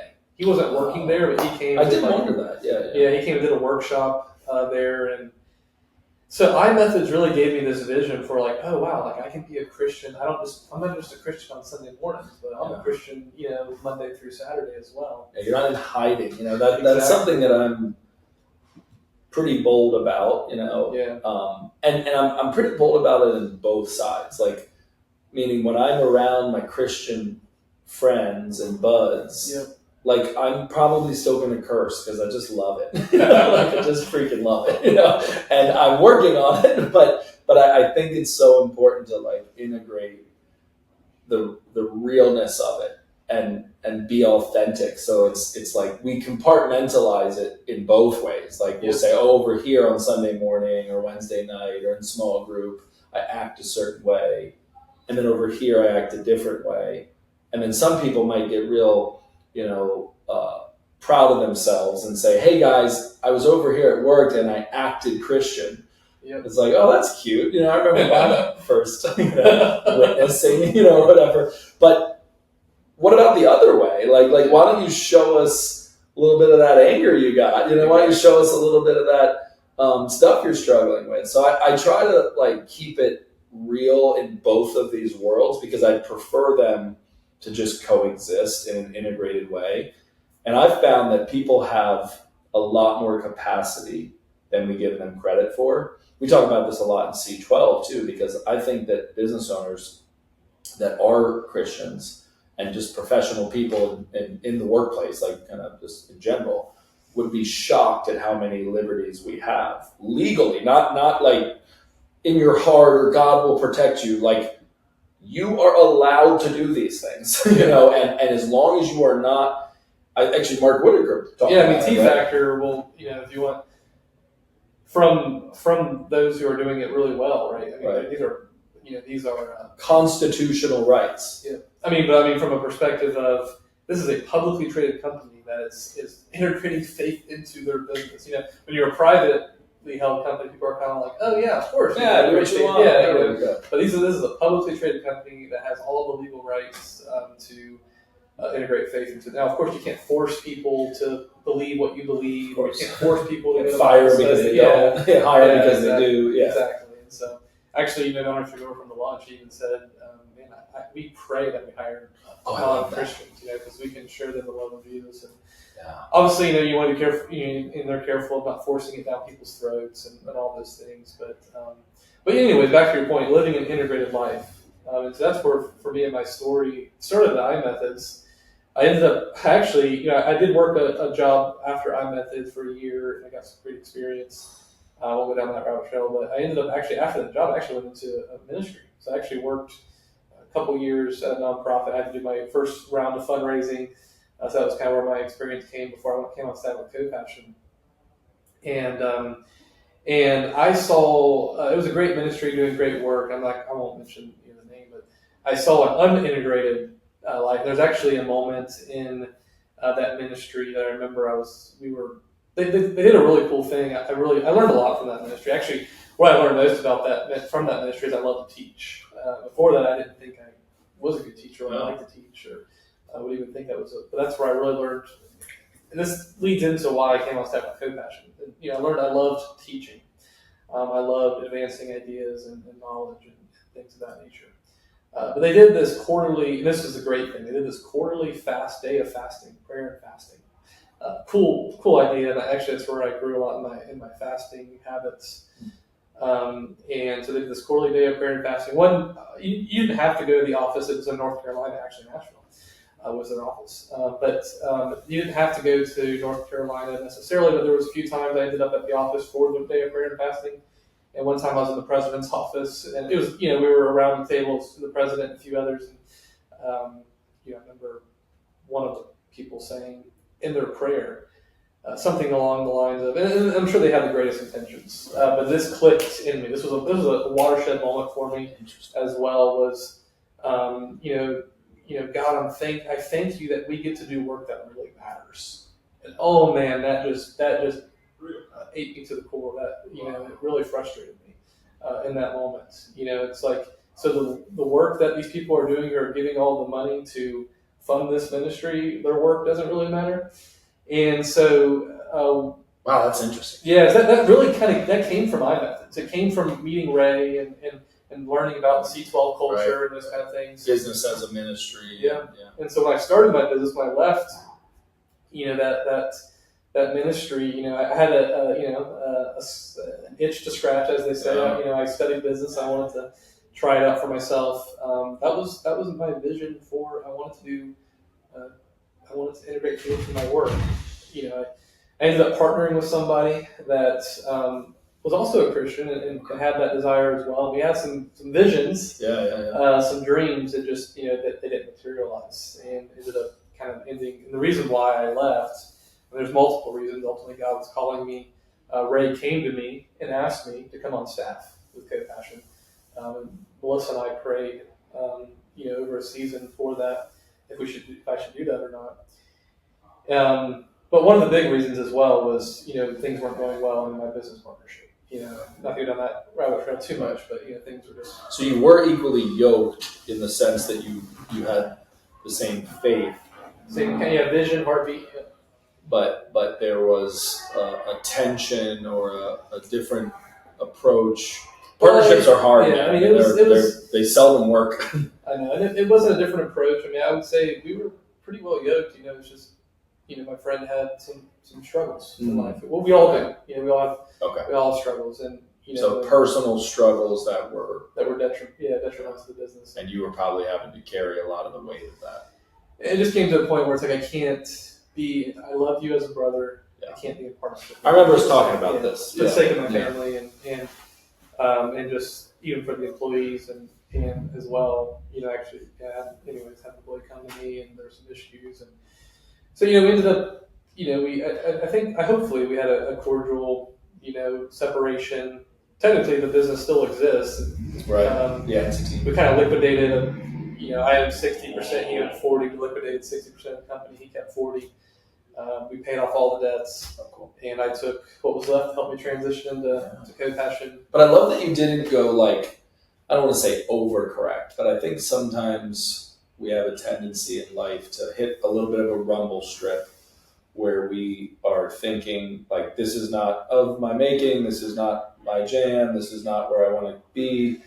And then we overcorrect and maybe go in a totally different new space. And now we're not leaning on and pulling from. I do the little short form content. So the way Kenya will prepare it is she just rattles off a question, and then I just like viscerally respond to it. I don't think I probably should, right? Back to the structure, but I try to keep it a little more authentic, and it's also more practical from the standpoint of like, all right, let's just crank out this content, and I'm gonna go back to running the company in my life and doing all the things. So she just posted something. I know you're too cool for social media. I commend you for it. You're a much better man than I. But I'm not strong enough. well, it's good. It's now all on YouTube. So I said, hey, Kenny, we need to make sure we're building a YouTube too, because I have people in my life that are not on social media that I would love to bombard with text messages that they can't deny, because anybody can go on YouTube. It's an open, it's the internet. So anyway, I'll send it to you. But I essentially speak to imposter syndrome, and I say something along the lines of like, you got to pull from the other areas of your life that you do know your stuff, and that you do have prowess, and that you have, accumulated wins while you're in the uncharted waters, right? So it's a kind of a cheat code on how to get through imposter syndrome, because it's like, you are an imposter. Like, you've never done this before. You don't have expertise in it. So keep the confidence from the things that you do. So the fact that you didn't go into like something totally different, in the sense that co-passion is centered around career and business and a professional journey. I do want to ask a couple questions about that for our listeners, because one, I'd love for people to support it the way we do. If that's in the form of giving, if that's other, avenues, I want to make that known. But I love that you're still in the business, career, even economic vein of ministry. That's really cool too, because then you can relate to business owners and have these conversations with them, particularly with the corporate sponsorships. I think you have an empathy that you really only know if it was because of those sleepless nights, or those tough partnerships, or those unruly customers, or that kind of thing. Yeah, absolutely. Yeah, I still, even after my my breakup, if you will, after my if you will, failure, failure in business per se, I still loved business. I still had a heart for business. But I learned you're 30. I mean, who knows? You could. Yeah, God might have a different plan in 10 years. And I do see, God is shaping me more into. Really, where my strengths and my gifts and my passions is thinking, advancing ideas. Yeah. And so which has a lot of entrepreneurial spirit to it as well. And that's why I want to talk to you more about the academy. I mean, we'll do it. We can do it offline, obviously, not in this moment. But the vision for the MyCore Academy it's not the Nathan Bourne Academy. I've got a couple go-to things that I feel like are my jam, but it's really about bringing subject matter experts like yourself into that space. We have it on a platform called School, and it's coming to life, man. We launched it on Wednesday. Oh, nice. What's today? Friday? It is, yeah. We have 29. Happy Friday, by the way. Yeah. November 1st, 29. Are you working tomorrow or not working tomorrow? No, right, yeah, exactly. Yeah, you know the drill. I mean, a little bit. Yeah, I get it in, it's like the stereotypical thing where like a man will go to the bathroom for an extended period of time. And like, what are you doing in there? I'm like, email them. I've been guilty of weaving it in. But with the academy, it's based on a formula: mindset plus skill set plus tool set equals asset. And what I wanted to do was unpack what asset building really is. And you think asset, you might immediately think, oh yeah, business, that's an asset. But are you an asset to community? Or to your community? Are you taking care of the asset that is your body? So it's really holistic in that way. And on the School platform, we're doing a low ticket. It's $27 a month membership, and we've had 29 people join in 48 hours. Oh wow! Yep. And it's like we're sitting there starting to prepare, going, "Oh, this is gonna blow up. This is gonna take off." So I'm kind of already starting to reach out to people like yourself that I know have some special skills, and it also isn't just, it actually isn't like rah motivation, hustle culture. It's really got an academic feel to it. So we have a syllabus, and it's really cool. I'll show you more. It's neat. Yeah. I feel like a little professor or something. Yeah. So I think it'd be awesome to have you teach a series in there. Oh yeah, I would love that. Yeah, I mean, teaching is what I love. Teaching is, it's definitely something. I would say knowledge. God's given me a gift for learning. Knowledge and teaching, and and I've always been one who likes to advance ideas. Ooh, I like that. Those are my two co-passion words, by the way. Okay, let's do this. Talk about co-passion. Yeah. I'm going to look up the answers to your questions. I'm not going to just answer like 21 questions but I think it'd be cool for a couple of them, because I loved your responses to actually like ask you them in a little bit of a rapid fire way. So I'm going to look those up on my phone. But could you tell us about co-passion? Give us the 60-second version or whatever. Well, co-passion. We're a ministry to young adults. Think of that college age when you're trying to figure out, what do I do with my life? And so trying to help young adults discover their calling, what they could be good at, types of work that they would be good at, industries they could be good in, but ultimately for God's glory. And so integrating faith into their work. A lot of times people jump to evangelism when they think about that, integrating faith into work, but that's not. I mean, of course. We want people to share the gospel. I mean, that's not what I'm saying. People should share the gospel. Don't you dare. It's not our purpose. But we want people to have a broader view of faith and work or faith at work than just evangelism. How is your actual daily activity, right, forming you for the glory of God, but also loving your neighbor? Yeah. And so, Martin Luther, the reformer, call it the mask of God, and so, you have all of these people who are doing all of these jobs around us, right? The truck driver who's bringing the bread to the grocery store, and then the stock person who's unloading the truck and then putting the bread on the shelves. The garbage. We're not going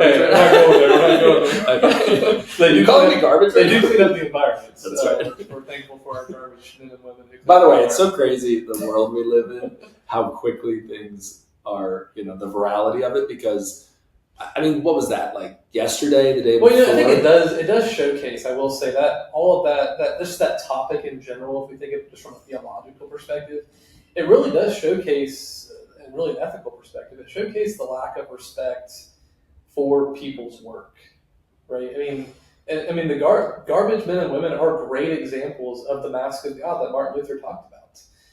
These men and women are going out and picking up aren't we thankful that we don't have trash mound on our property? Where would we put the trash? Yeah, it's interesting the way we are in like culture. Maybe we should have less trash. I am for that, but I also am because they took a soundbite, right?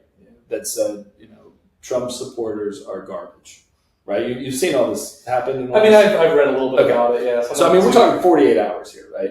And this is the kind of because of his going on the garbage truck, right? Well, see, that came after. So what happened was Biden made a big mistake, and then I'm putting my foot in my mouth. I mean, there's teeth marks on these vans. I mean, the amount of times that I put my foot in my mouth, but it was so foolish from the standpoint of like, you're on the eve of an election, your vice president is a contender, a real contender. This is not like decided, and you never know, and we'll know in a few days, and then you wonder if it's truly a fair election and all the things, right? But is this the Matrix, glitching? But assuming that we do live in the real world under a real republic, and there is like an electoral college, and everything is as it's supposed to be, I think that comment would be the nail in the coffin, because what Trump's PR did with it was brilliant. You can hate Trump, but they immediately jumped all over it, because what he said was those Trump supporters are garbage, right? And it's interesting. I thought about this too. We're just going down it for a second. We'll talk about it. We're going to get back to the good stuff. Okay, but I think this is important because words become things. They matter, right? Thoughts become things, and what you say matters. There's a real science to it, right? And an art to it, like we're talking about with this vision topic, and becoming things.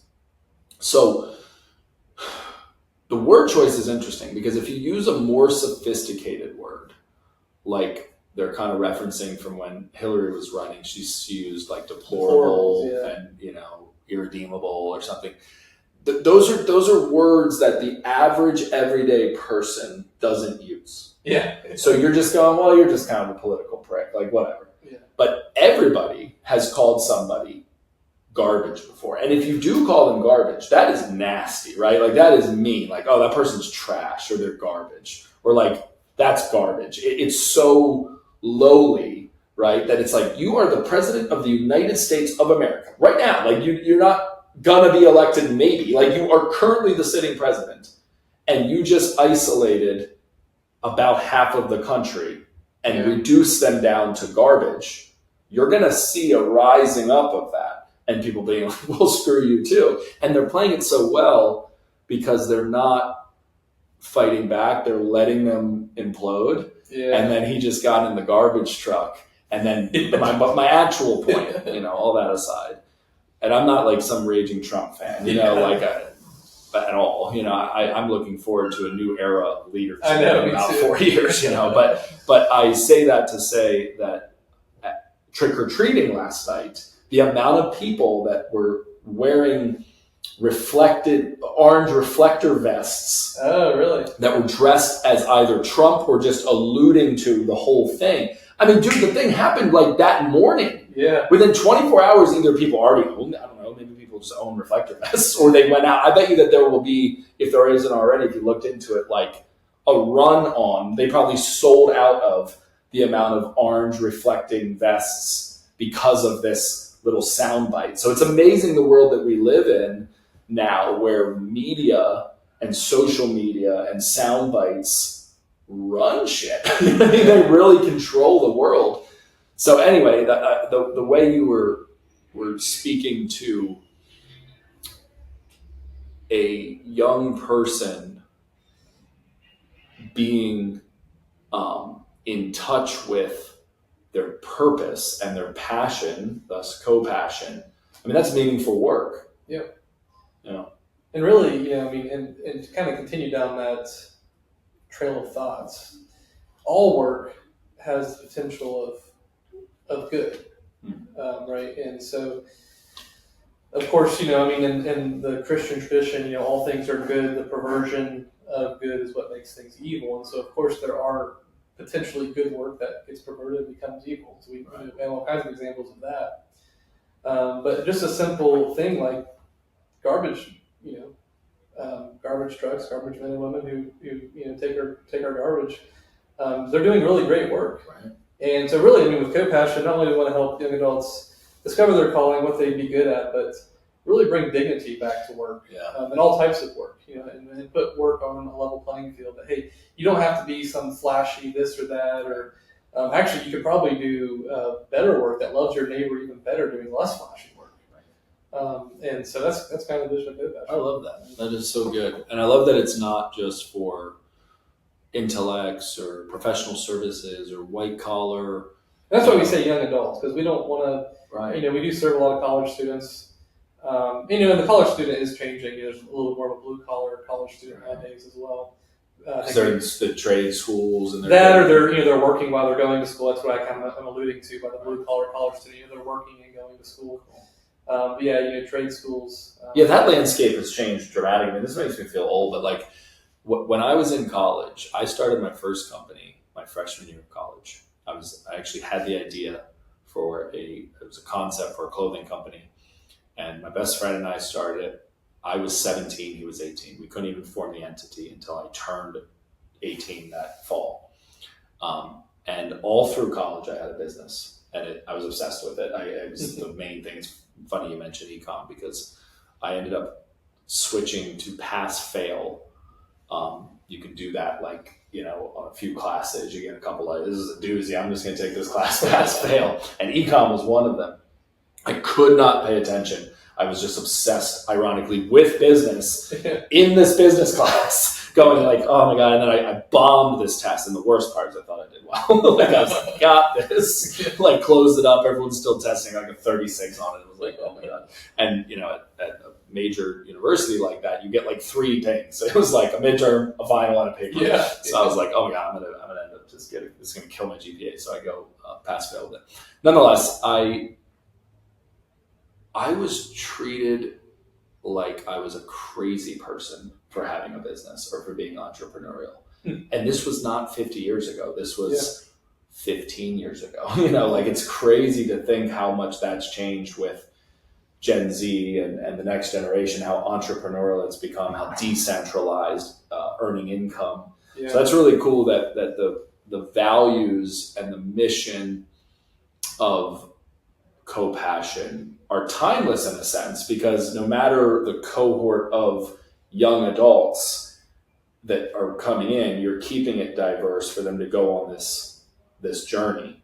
Exactly. And sort of self-discover their passion. And then you had mentioned that as part of that journey that they're on, because it's a 12-week? Yeah, 12-week experience, yeah. Right? They go from being like, what do I want to be when I grow up, to leaving with a foundation. And then is it 2 words that you guys kind of boil it down to that they latch on to that could become defining in their life forever, or maybe gets lost on them later? But it sounds like from what I had seen at the 10-year anniversary, and then some of the speakers that came up, that for some people, those are like inception level moments, you know, where they're like, this defined my entire life. Yeah, I mean, everything kind of is boiled down to 2 words. I would say that, you know, the experience is giving them the tools that they really need to. There's 3 main areas that basically the participant inventories their life in 3 main areas. Okay. And they kind of think of a funnel, right? You're putting stuff in the funnel and you're boiling it down to the 2 words. And this is good for our listeners. I mean, obviously, they're not going to get it all. Yeah. 2 minutes for 12 months. But yeah, tell us like this process, because there's a little bit of, there's some nuggets in it. Yeah, it's fun. Yeah, so you think, you know, there's 3 areas. You know, there's passion, which, you know, we reframe passion, not just in the modern conception of what do I really like to do, but really in the suffering, right? You know, if you think about classically in the church, you know, in the West, right. The word passion actually, if you actually go to Merriam-Webster's dictionary or you know what have you online, and you Google the word passion, you know, just like with any word, there's multiple meanings of that word. There's a semantic range of that word, and one of the meanings of the word still refers to the sufferings of Christ. Wow. And so now like the passion of Christ. The passion of Christ, yeah. And you know, of course, we use the word in modern context more, and this is what I really love to do. Right. Or even it's been bastardized to like the Adam and Eve store down by the outlets. Yeah. Exactly. Yeah. Yeah, right. The irony. The passions of the flesh. Right. That's not what we mean. It's not romantic. But really, we actually reframe the passion circle, right? They're inventorying their passion circle and help them see how really it's what are you willing to suffer for? You know, what do you have such a heart for, you have such a burden for in your life, this holy discontent that God's given you. So that's kind of the passion circle. I can't let you keep going on that, man. That's too good. That's awesome. I mean, especially as an entrepreneur, like people will meet me and I'll have, you know, anywhere from 30 seconds to 30 minutes with them. And it is not uncommon that somebody will say, man, you seem really passionate about that, or you're really passionate about what you do. And I love framing it that way, that it's almost like they don't know they're saying that. They're like, wow, it looks like you would sacrifice a lot for that. You would suffer a lot for that. Yeah. It's like, oh yeah, no, I have, and will continue to. So that's good. Yeah, and ultimately, you know, Christ, you know, God himself was so passionate about, you know, saving his people that he came to earth and suffered and died for us, right? So that's how we reframe passion for our participants and really help them see what and so they kind of, you know, they map out their story, they think through what burdens you have in your life, right? We get our burdens from our stories, right? And so they do that in the passion circle. They're inventorying, they're putting stuff in the funnel, right? Then we go into abilities, and so that's all of the kind of the DISC assessments and all those type of different assessments. So they're kind of inventorying their abilities. And then we go into the context idea, which is like, where is my impact the greatest? And as a young adult, that's probably the most challenging thing for them in the journey, because they haven't really experienced a lot of context yet. Right. So we try to give them some vision for that last circle. obviously you can kind of inventory some things you currently know about, what context is good for you. But just kind of keep in mind that you'll grow in that over time. And so they inventory these three main areas, and then they funnel it down, they chisel it down. They out of the three areas, they chisel all what they inventory, which is a lot, into 4 ideas, into each of those circles. And so there's 4 ideas in the passion circle, 4 ideas in the ability circle, 4 ideas, 3 to 4 ideas in the context circle. And then they chisel it down to those 2 words. And so they chisel everything down in 2 words. What a distillation. That's awesome. The funnel. I like to use the funnel analogy, right? They're putting stuff in the funnel. And I also tell them this is really a living document for them. They come away with their Venn diagram, and they come away with what we call the sweet spot, or 2 words.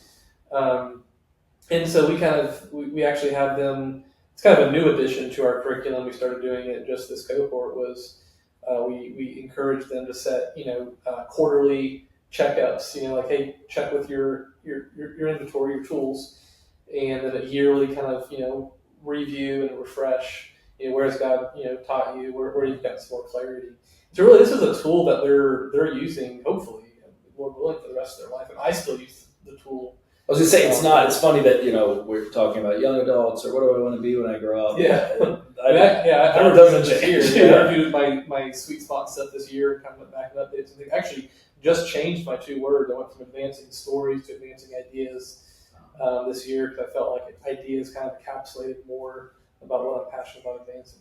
So that's really cool. So advancing, and are the words connected in the sense that like that's succinct, advancing ideas, or is it often 2 adjectives or 2 verbs? Well, we want them to have an ing word, right? The first word, okay. and then I guess the other word is some type of noun, I guess, or adjective.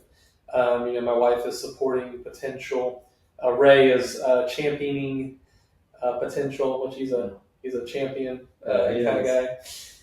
He's a cheerleader, cheering people on, and also a visionary, so that's the idea of championing there for him.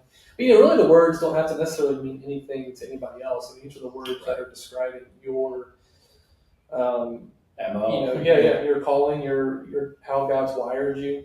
So for me, advancing, I am entrepreneurial, even though, I don't see myself starting a business like yourself. I guess we do technically have a little business currently. Side hustle that Melissa I do, my wife and I do, but but I'm very properties. But I'm very entrepreneurial, spirited, right? I'm always, I'm always looking how can I move things forward. Yeah.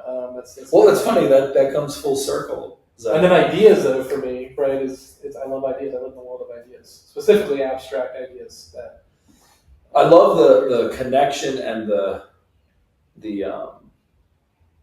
tension or the because I'll bring it full circle. You are a thinker, and ideas typically are abstract until they are put into formation and refined and And ideas do have consequences. Right. It may take a while, but they do have consequences. I like that. Ideas have consequences. I didn't come up with that. I don't come up with any of the stuff. It's that I call it R&D instead of research and development. It's rob and duplicate. But the fact that there's an element in your way, in who you are, that is advancing the ball, like moving it along, which goes back to what I was saying about you being great at sales, because you move things forward very intentionally. And as the recipient of that, sequence and persistency, and I respect it. I appreciate it for that matter, and it ensures that things actually get done. You know what I mean? That they come to fruition.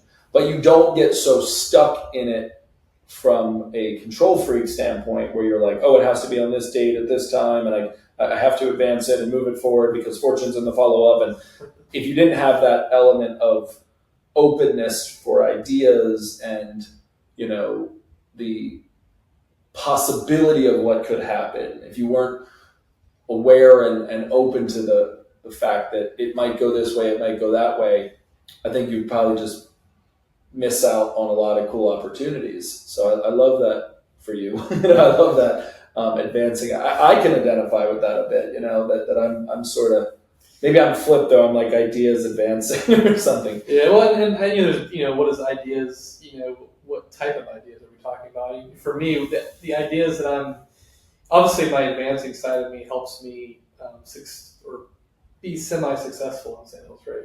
Right.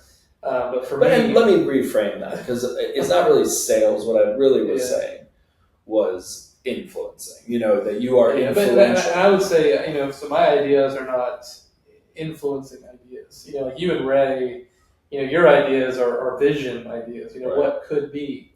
Where I really thrive in is I like history, and I like seeing how the ideas of the past have this is where, my passion, what I'm extremely just burdened for is how willing to suffer ideas, for. willing to suffer for, how ideas have shaped who we are today. Wow. Throughout history, how history, because history is made up of ideas. We go through, and there's different philosophers. Good and bad. Yeah. Exactly. Somebody had an idea for slavery. Somebody had an idea for genocide. It's like, it's a crazy, and most of them started, maybe not specifically, but oftentimes they started with good intentions. Possibly. I don't have to think about what idea you're talking about. Right. So we'll probably start from a greedy perspective or what have you. Or at least it's masked in that. Yeah. One thing I'm always amazed by with watching a series or like seeing anything set in the Nazi Germany time frame is the idea of how accepted the swastika was, and that you see it like everywhere, right? And it has such a gnarly symbolism to it now, right? But it was pulled from Buddhism, if I recall, and you can see it still like set in places that it was not what it is today. I was watching a movie, The Boys in the Boat, which is about the ragtag rowing team from University of Washington. They end up going to the Olympics in the 1930s, and the Olympics are hosted in Germany. And Hitler is like there, and there are the streets and the signs, and you're just sitting there going like, oh my gosh. But that wasn't an evil symbol at the time. You know what I mean? It was just, that's their propaganda, that's their symbolism, and that's their party. It's kind of amazing to think about. Yeah, that's a good example that ideas have consequences. Yeah. So I guess maybe I should add good in there in the middle of my two words, advancing good ideas. Yeah. Let's be real specific. I want to be for the good, not for advancing horrible ideas, evil ideas, horrific evil ideas. Like obviously, Hitler was an advancing idea kind of guy, right? Right. He had the mechanics the same. I mean, the process and the art and science of vision was there. It's just, when did it turn? I mean, that's actually, I do want to think about that for a second, because that's actually how we end the co-passion journey. We talk about, we call it surrender is the last lesson. Obviously surrendering to Christ, and we talk about how, we can use these abilities, these passions, these giftings that God has given us for good or for evil, for His glory or for, advancing our own net worth or our own status or, our own appetites. And so that's, I think it's important to distinguish. That's, that's, a person who's not a Christian yet would get a lot from the journey. But I think most importantly, those who come to the journey who are Christians, at the end they're being encouraged and, to surrender your two words, if you will, to Christ, right? So I'm not advancing just any ideas. I'm advancing good ideas that come from, hopefully, our Creator. That's fantastic, man. I think what you're doing is important. It's meaningful, and that's why we, as a company, have been sowing into it. And I intend to do that indefinitely and to continue to raise we appreciate your input. Yeah, absolutely. It's going to be good too for our team, because they've heard me talk about co-passion. I've mentioned you. I've mentioned Ray, Melissa. Obviously, Kenya knows you guys well. Yeah. It was really cool being there and not just having Kenya and Chris and Jen and I, but we brought, a few other friends, Nate and Samantha, who you met and we're talking to. He's in seminary, he's in school, and they have a really cool story because they're Jesus believing Jews. Yeah. Right. So I want to have them both on, and I want to get into some super fun topics about that. Yeah. But I really appreciate you being here today. I know you're busy and you've got kids, and I really love the responses that you gave in those questions. I know I referenced that earlier. I thought maybe I would kind of close out our episode here, our conversation here, with what I gathered when I was reading through your questions that I found interesting. I could be wrong, by the way. I often am. That every answer had an element of faith in it. And I don't think it was because you wanted a gold star for being a Christian boy today, right? I think it's because it's authentic and genuine, and that no matter what the question was, whether it was professional, it was something that was, kind of a soul-searching type question, you gave God the glory in each of them. What I gathered in some of the reading between the lines of your answers was that your faith and the strength of your faith, ironically, seems to come out of a curiosity, possibly at times even a skepticism. And I love that because I think sometimes people think that people of faith, kind of goes back to the Mark Whitaker thing, are dum-dums, or they just kind of said, I'll just go with it. I'm not really a doubting Thomas, to go back to your middle name, right?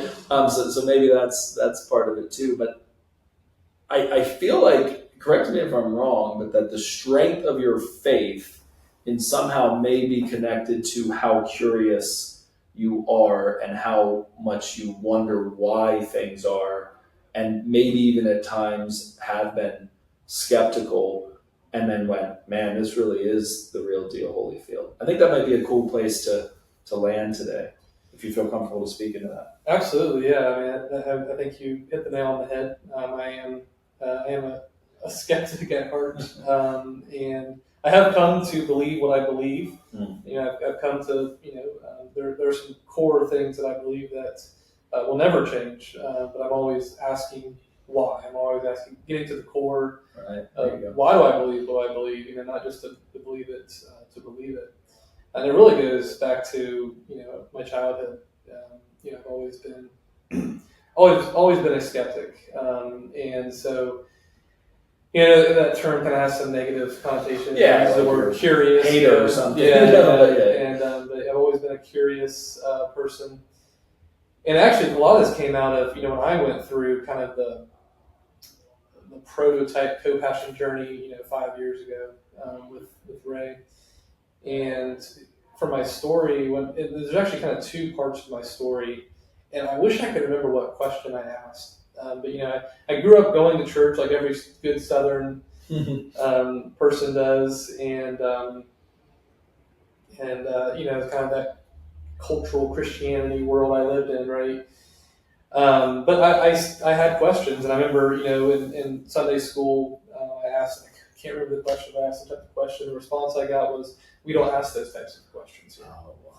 But that was a pivotal moment in my life. I look back on it with really fondness because it really does highlight. I've asked my mom before too, was I always asking questions? She's like, always asking questions. The eye roll. Why? Yes. Exactly.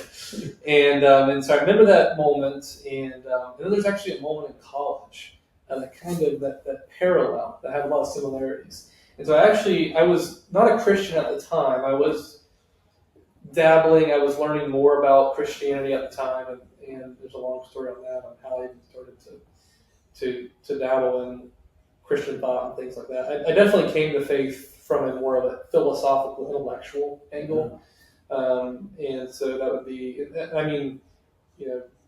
definitely a philosophical angle, not necessarily scientific, but definitely more philosophical. And so I was actually in philosophy class, and again, I can't remember. A lot of this has been mined out of my story recently with going through the co-passion stuff.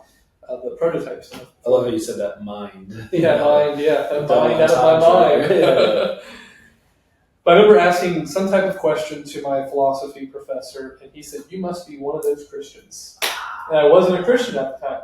I was like, man, I got the same dogmatic response. Looking back, I'm like, I got the same dogmatic response that my Sunday school teacher gave me. We don't ask those types of questions here. Years later. Years later, you must be one of those Christians, not actually answering my question with any type of why or philosophical, reason or logical reason. It was just accusation, or we don't do that, we just don't believe that, And so that I really think, sums up kind of how I am, even to this day. I'm always asking why. Always wondering, always curious, trying to get to the bottom of things. Ultimately, we'll never have all of the answers, and so I put my faith in God, who has all the answers, which is actually a beautiful thing for people like me who can never stop asking why. Having your faith in someone who does know why is a wonderful thing. Not as a crutch, but knowing that, hey, I'm limited in my knowledge. I'm never going to have ultimate knowledge. Never going to have a complete knowledge on any topic, no matter what. And so for the skeptic like myself who doesn't have faith in Christ, faith in God, it's got to be a stressful place to be. Because for me, I know that, hey, my faith is in the one who created me, and also has all the knowledge and wisdom. And so that's actually, I came to faith. It was kind of a 1.5-year process for me. And so, like I said, I guess I'll kind of end on this. From a philosophical perspective, and really the question that at a young age that kind of, I first became a deist and then I became a Christian. It's kind of how, looking back, kind of how it went. But it was actually a book, and it was a book by multiple authors, and I can only remember one of them. Unfortunately, it's Zachary T, who, but obviously you can still do good even if you aren't doing it for the right motives. But it was a book that him and some others wrote called "Who Made God?" And so this is kind of a classic. Now that I've dived deeper into some of these topics, it's a pretty classic question, philosophical question. Me at the time, I was 19 or 20, and so it's kind of the first time I even thought about, okay, well, God created us, who created God? Right, chicken or the egg. And there's really a couple options. You have to, at some point, thinking of cause and effect. What's interesting is even, Aristotle and Plato, they thought through this, and they came to the conclusion. These are non-Christians, Aristotle and Plato, through philosophy, came to the conclusion that there had to be a starting point because of the laws of cause and effect. There had to be something that has always been, that's always existed. Alpha and Omega. Exactly, yeah. And so in their minds, okay, there must be a God above all gods. They still have the other gods, and they still kept those going. But there had to be some That's working for us. Yeah. People are believing it. You got a pretty tough life because of it. That's good. Good to wear these awesome robes. Yeah, Augustine points out a lot. A great Christian thinker, points to them a lot, but how they even believe that there must be some God that's always existed. Some original God. Yeah. And so you can go that route, right? There must be a God that created the other gods. Other routes, the more transcendental worldview routes, that'd be more of our Eastern, kind of side of things, right? I think that Hinduism and those type of religions, they kind of have more of a transcendental. So matter must have always existed, or or the world has always existed. That's kind of the transcendental, right? It's that the world has always existed, the universe has always existed in some degree. But it's actually funny. In the 1950s, science kind of proved that wrong, i.e., the Big Bang Theory. Now, of course, I say proved. They don't fully know, but through their scientific methods, right? The irony in it is what I love, because as these scientific phenomenons become normalized as believers, we're like, yeah, of course there was a Big Bang Theory. It just wasn't random. It was spoken, by the creator of the universe. Exactly. So that was kind of my, science has said, hey, there had to be some starting point. And so this book kind of pointed to those things, and I've since dove deeper into that idea. And so for me at the time, I was like, man, it's easier to believe. It's more logical. I joke around now, say I don't have enough faith to be an atheist. Yeah, I love that. Because it's easier to believe that something has always existed. And since science tells us that the world hasn't always been here, it must be some type of eternal being that has all knowledge. And so that's what made me a deist. Yeah, right. You started with believing there is a God, there is one God, there is an ultimate God. It just didn't become specific. What was the time lapse between those two?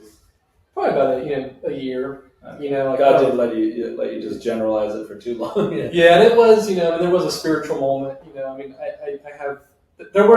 is some intellectual, logical things that happened that led up to this, spiritual moment. But there was a moment where God kind of said, "You're not going to have all the answers. Yeah, you're either all in or you're all out." And He gave me. I remember the day.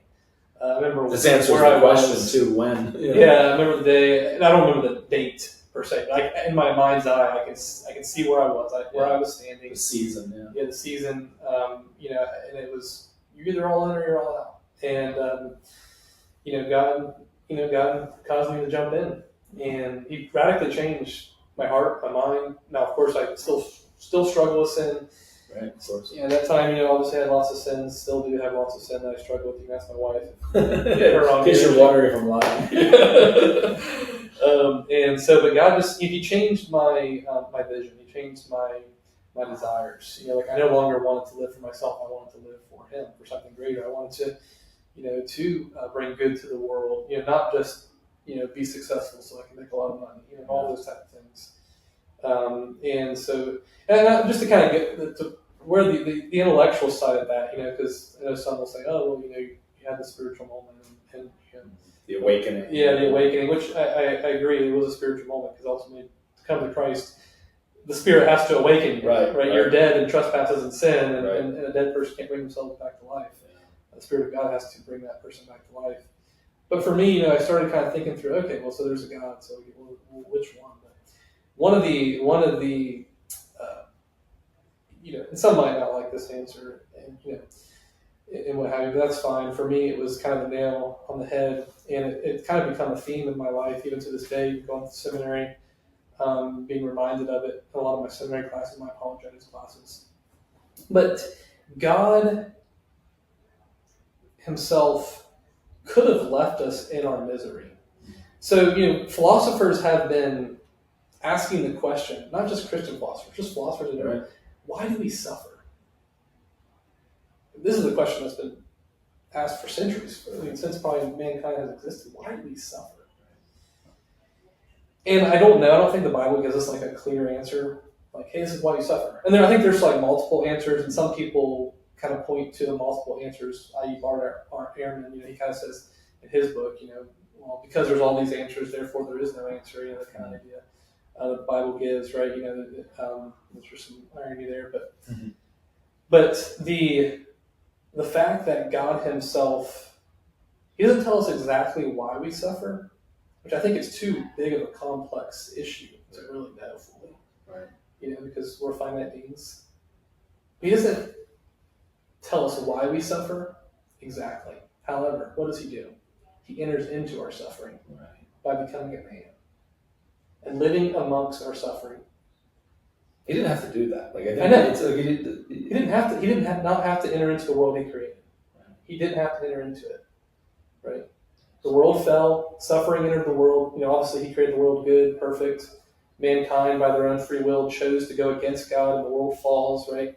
And the freedom we have to do that, like the gift of free will to even have that effect is nuts in and of itself. You know what I mean? For a being that powerful to say, do you, boo-boo? Like, oh, how's that going for you? Like, all right, 33 years. I'll come back. And we need to give some instruction. He warned us. He did warn us. Yeah, like a lot. Yeah. Like a bunch of times, like the way you do with your kids. Like, don't touch the stove. And you got to touch the stove. And I love Adam's response. This woman you gave me, Lord. That's one of my favorite quotes. Is still passing the blame. It tends to be a human condition, passing the blame. The fact that You God, caused this. I was fine. I was doing great. Took my rib and all. Yeah. But the fact that God didn't just leave us in the suffering, in the chaos, but enters into it, experiences it, lives with it, does it perfectly, by the way, and then dies for it, ultimately. That's some gangster shit. That's why I could never be a pastor, because I would just preach like that. I'd be like, good morning, welcome, the worship team did awesome. You guys gotta get your shit together. Christ suffered for it. Yeah, like, are you effing kidding me? Yeah. And so then obviously the resurrection, right, overcoming all of that. And then, as Christians, going kind of, I guess, full circle here, that was one of the nails in the coffin for me. Ultimately, the Spirit is what awakened me ultimately and changed my life.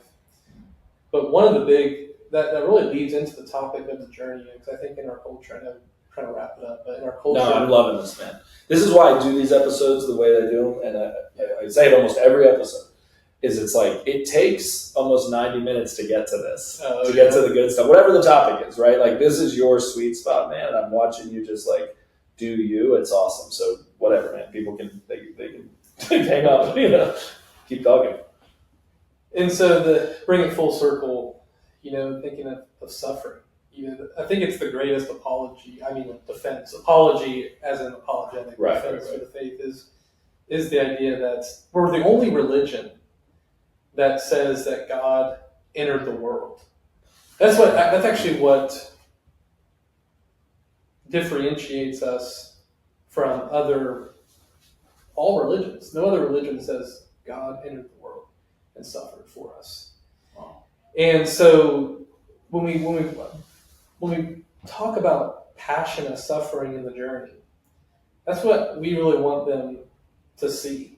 That this is what differentiates us. This word passion, actually, which for centuries in the church, when if you were hanging out in the 1300s, right, and you heard the word passion or Latin or French or English, that's where we get our word. You would have thought of the sufferings of Christ. Right. And so when we think about our passions, really we should think about what is it that Christ is calling us to suffer with Him for. Right? He suffered for us, for our redemption. And so now He's calling us as Christians to now suffer in some way to bring redemption to the world. And so that's what we want to bring young adults to. It's this idea is, what is God calling you to suffer with Him for? As Christ has suffered for you, now you can suffer in some way. It might be a small way, might be a big way, to bring redemption to the world.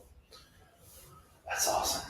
And not just redemption in the evangelistic salvation perspective. Right. I'm talking about redemption of redeeming society, right. Redeeming systems in which we find ourselves in, economic systems, redeeming, you fill in the blank, housing, you redeeming whatever systems we find ourselves in, political systems, all those things, right? So, and so that broadens our view from work. That's so good. That's really well said. I love using the word like repurpose, and I like when things are repurposed, like with furniture, and the idea of kind of shifting that to redeeming, right? Like, oh yeah, we redeemed that piece of furniture, or we that came to mind as you were saying that. But that was beautiful, man. That was I was locked in. I am locked in. Like, I love hearing that version of the gospel in a sense. I think one of the things that always amazes me, never fails to amaze me, is how access to a relationship with God is such a custom fit experience. Because for some, it might be this radical awakening that is highly emotional, and maybe, their life was down in the dumps, and then they needed something to really latch on to. And you hear that kind of almost stereotypically about how people come to Christ and come to faith. But that's not your story, right? You weren't strung out on drugs, or life wasn't horrible and then you found Jesus, but you were lost in a different way. Almost like intellectually lost, mentally lost, emotionally lost, and then you landed on a space that said, this is real. But I love that you're transparent and even vulnerable about the fact that it's a continuous grapple, right? Like you can surmise all that and walk away from here, and then something happen in your life and go, are you real, dude? You know what I mean? Like, isn't it interesting that entire almost theology is a day-to-day decision? Absolutely. If you don't mind if I share, Please. I mean, on that note, it's kind of ties into my seminary endeavors. So fast forward right now, I'm working for Co-Passion. I guess this would have been 8-9 years after I came to faith. Working for Co-Passion, I'm in seminary, and this is like the early stages of me working for Co-Passion and starting seminary. I was taking an apologetics class, and I had 3 things around that time that just kind of like, why did you allow this to happen? And why did you allow this suffering? Where I'm at. I sacrificed by selling my business. All those things, right? We say.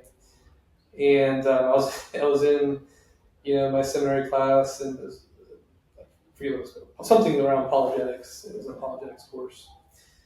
And what I love about Gordon Conwell is they do not shy away from giving you books to read that will challenge you. They don't just give you books that are in your camp or in your in the Christian evangelical camp, right? Right.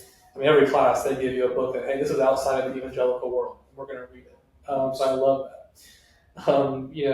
But so going through this season of just like, I had 3 kind of things just happen.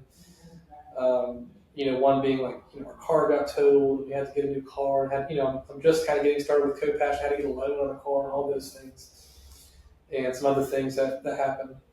And I'm going through this. I'm reading Bart Ehrman, the one of the books I had to read. And why does God allow suffering? His book is titled "How the Bible Fails to Answer Our Biggest Problem." Something like that. Kind of a long title. Yeah, sounds like a chapter. Yeah, true academic. Yeah. Not a marketing guy. Not a marketing guy.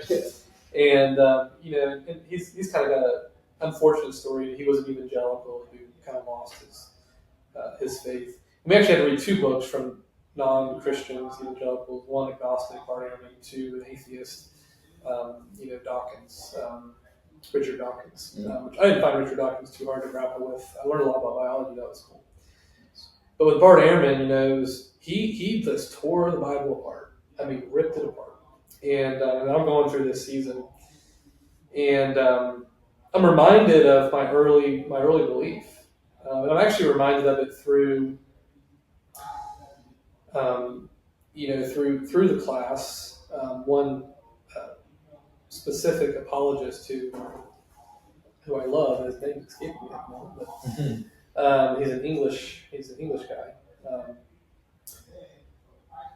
And my goodness. Anyway, so I'm going through the class. I'm reading Bart Ehrman, going through some suffering of my own, as minor as it was. Because this is important. I think that you're not talking about the suffering of the world or the way of the world or the past. This is what Zachary T. Melton is going through, right? Because I think often as big thinkers, when you're able to see the world for all it has been, all it is, all it could be, we can forget sometimes to make it about us, because that's the radical part of the relationship with God, is that He did it all for you, and for me, and for the people listening. And it's like I struggle even saying that without getting emotional. Like, it's just like, what? I can understand the big concepts, you know what I mean? Like that's cool, of course. Like, but when I take it down to me, I'm like, what? You know what I mean? Like, so that's cool that in this moment, you're not just conceptualizing it all or grappling with the theories and the theologies. You're going, my car just got totaled, like I sacrificed my business, and there's a third thing that, whatever, there's a real personal life shit that you're dealing with. Exactly. And that's where it sounds like. Yeah, it's almost like, what I came to conceptually as a new believer, now I'm experiencing at a real level. And I'm experiencing it while also going through, a graduate level class that's challenging, not challenging my faith per se, because it was a Christian class, obviously, but having us read books like Bart Ehrman and that, it's like, hey, do you really believe this? And think of the step of faith that the professor and the curriculum have. They know that they're putting you into a space that's probably going to be dark for a bit, because you're going, oh, I wish I didn't even read this. That ignorance was kind of bliss, man. But they know the redeeming fact that, like, you'll come back. You know what I mean? Even if, they can't read your mind, but I bet you that professor that's done that course that many times has some type of insight in the middle of the course, middle of the semester or something, goes, yeah, but people get kind of wonky right here. Yeah. And then they boomerang back. And that's a really good point, because John Lennox, in the class, at some point in the class we had to watch, and it's a really great, you can look it up on YouTube. John Lennox does a talk at Harvard Medical School. So John Lennox, I don't know if you've heard of him, but he's a scientist, or no, he's a mathematician, I'm sorry. Mathematician. No, I've heard of Harvard though. Yeah, I've heard of Harvard. Yeah, he's an English. He's a UK academic mathematician. I think I have it right, mathematician, and just also a Christian apologist. But I mean, he's got the credentials. I think he's at Cambridge, if I'm not mistaken. Cool. And or maybe he's at Oxford. Losers. Yeah. L7 weenies, man.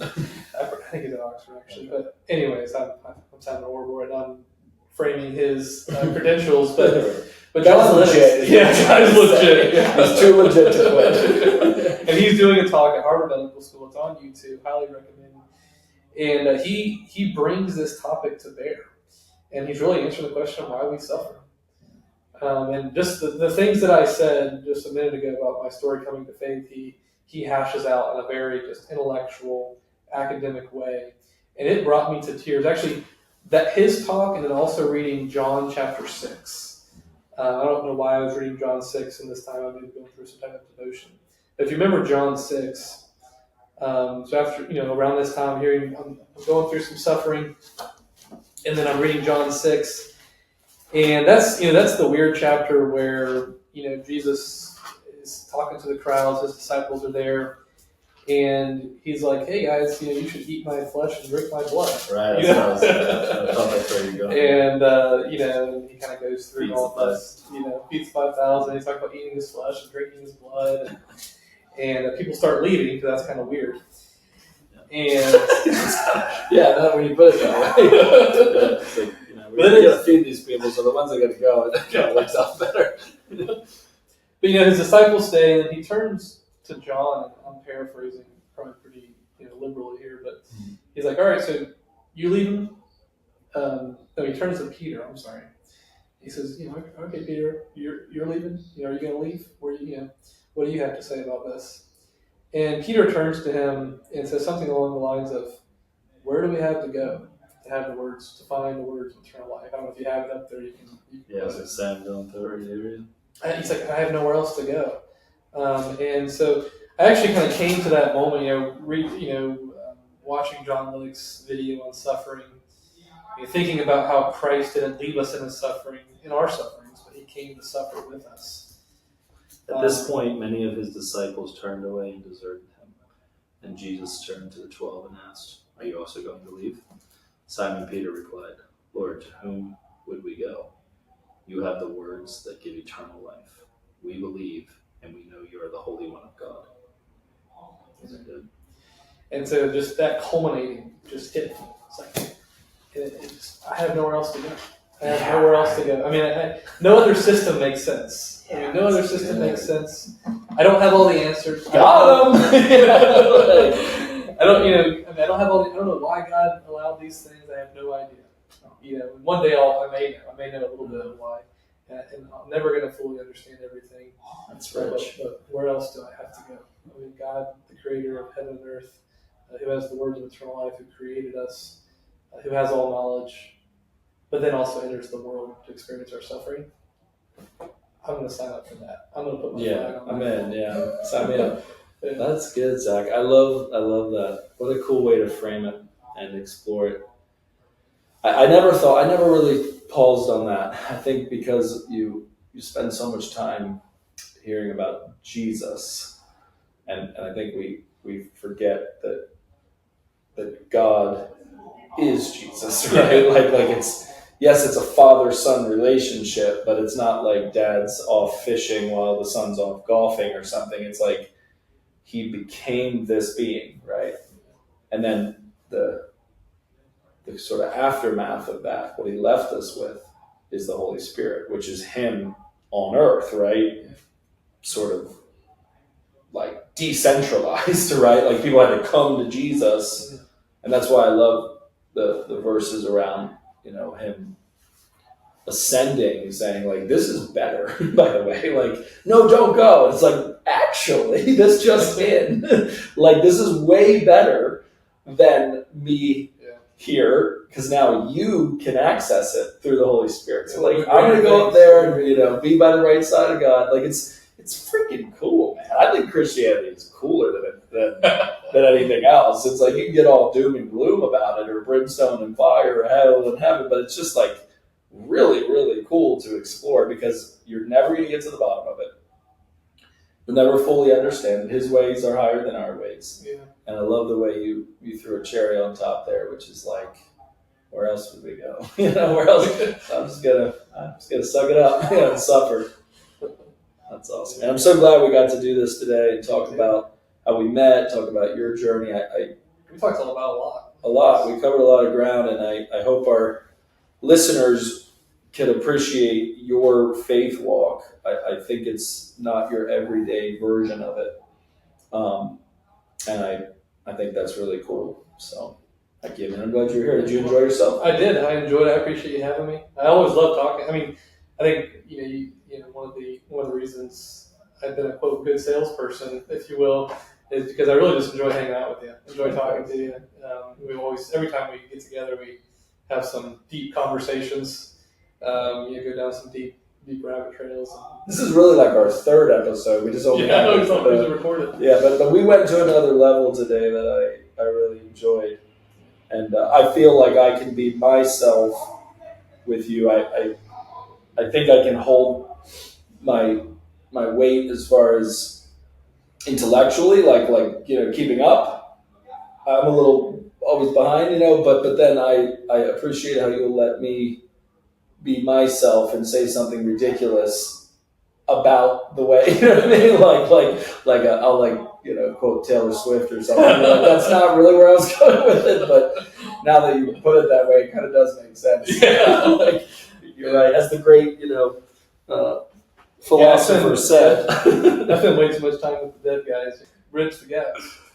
Oh man. Well, I appreciate you, bro. Yeah, that was fun. Yeah. Awesome. Enjoyed stuff.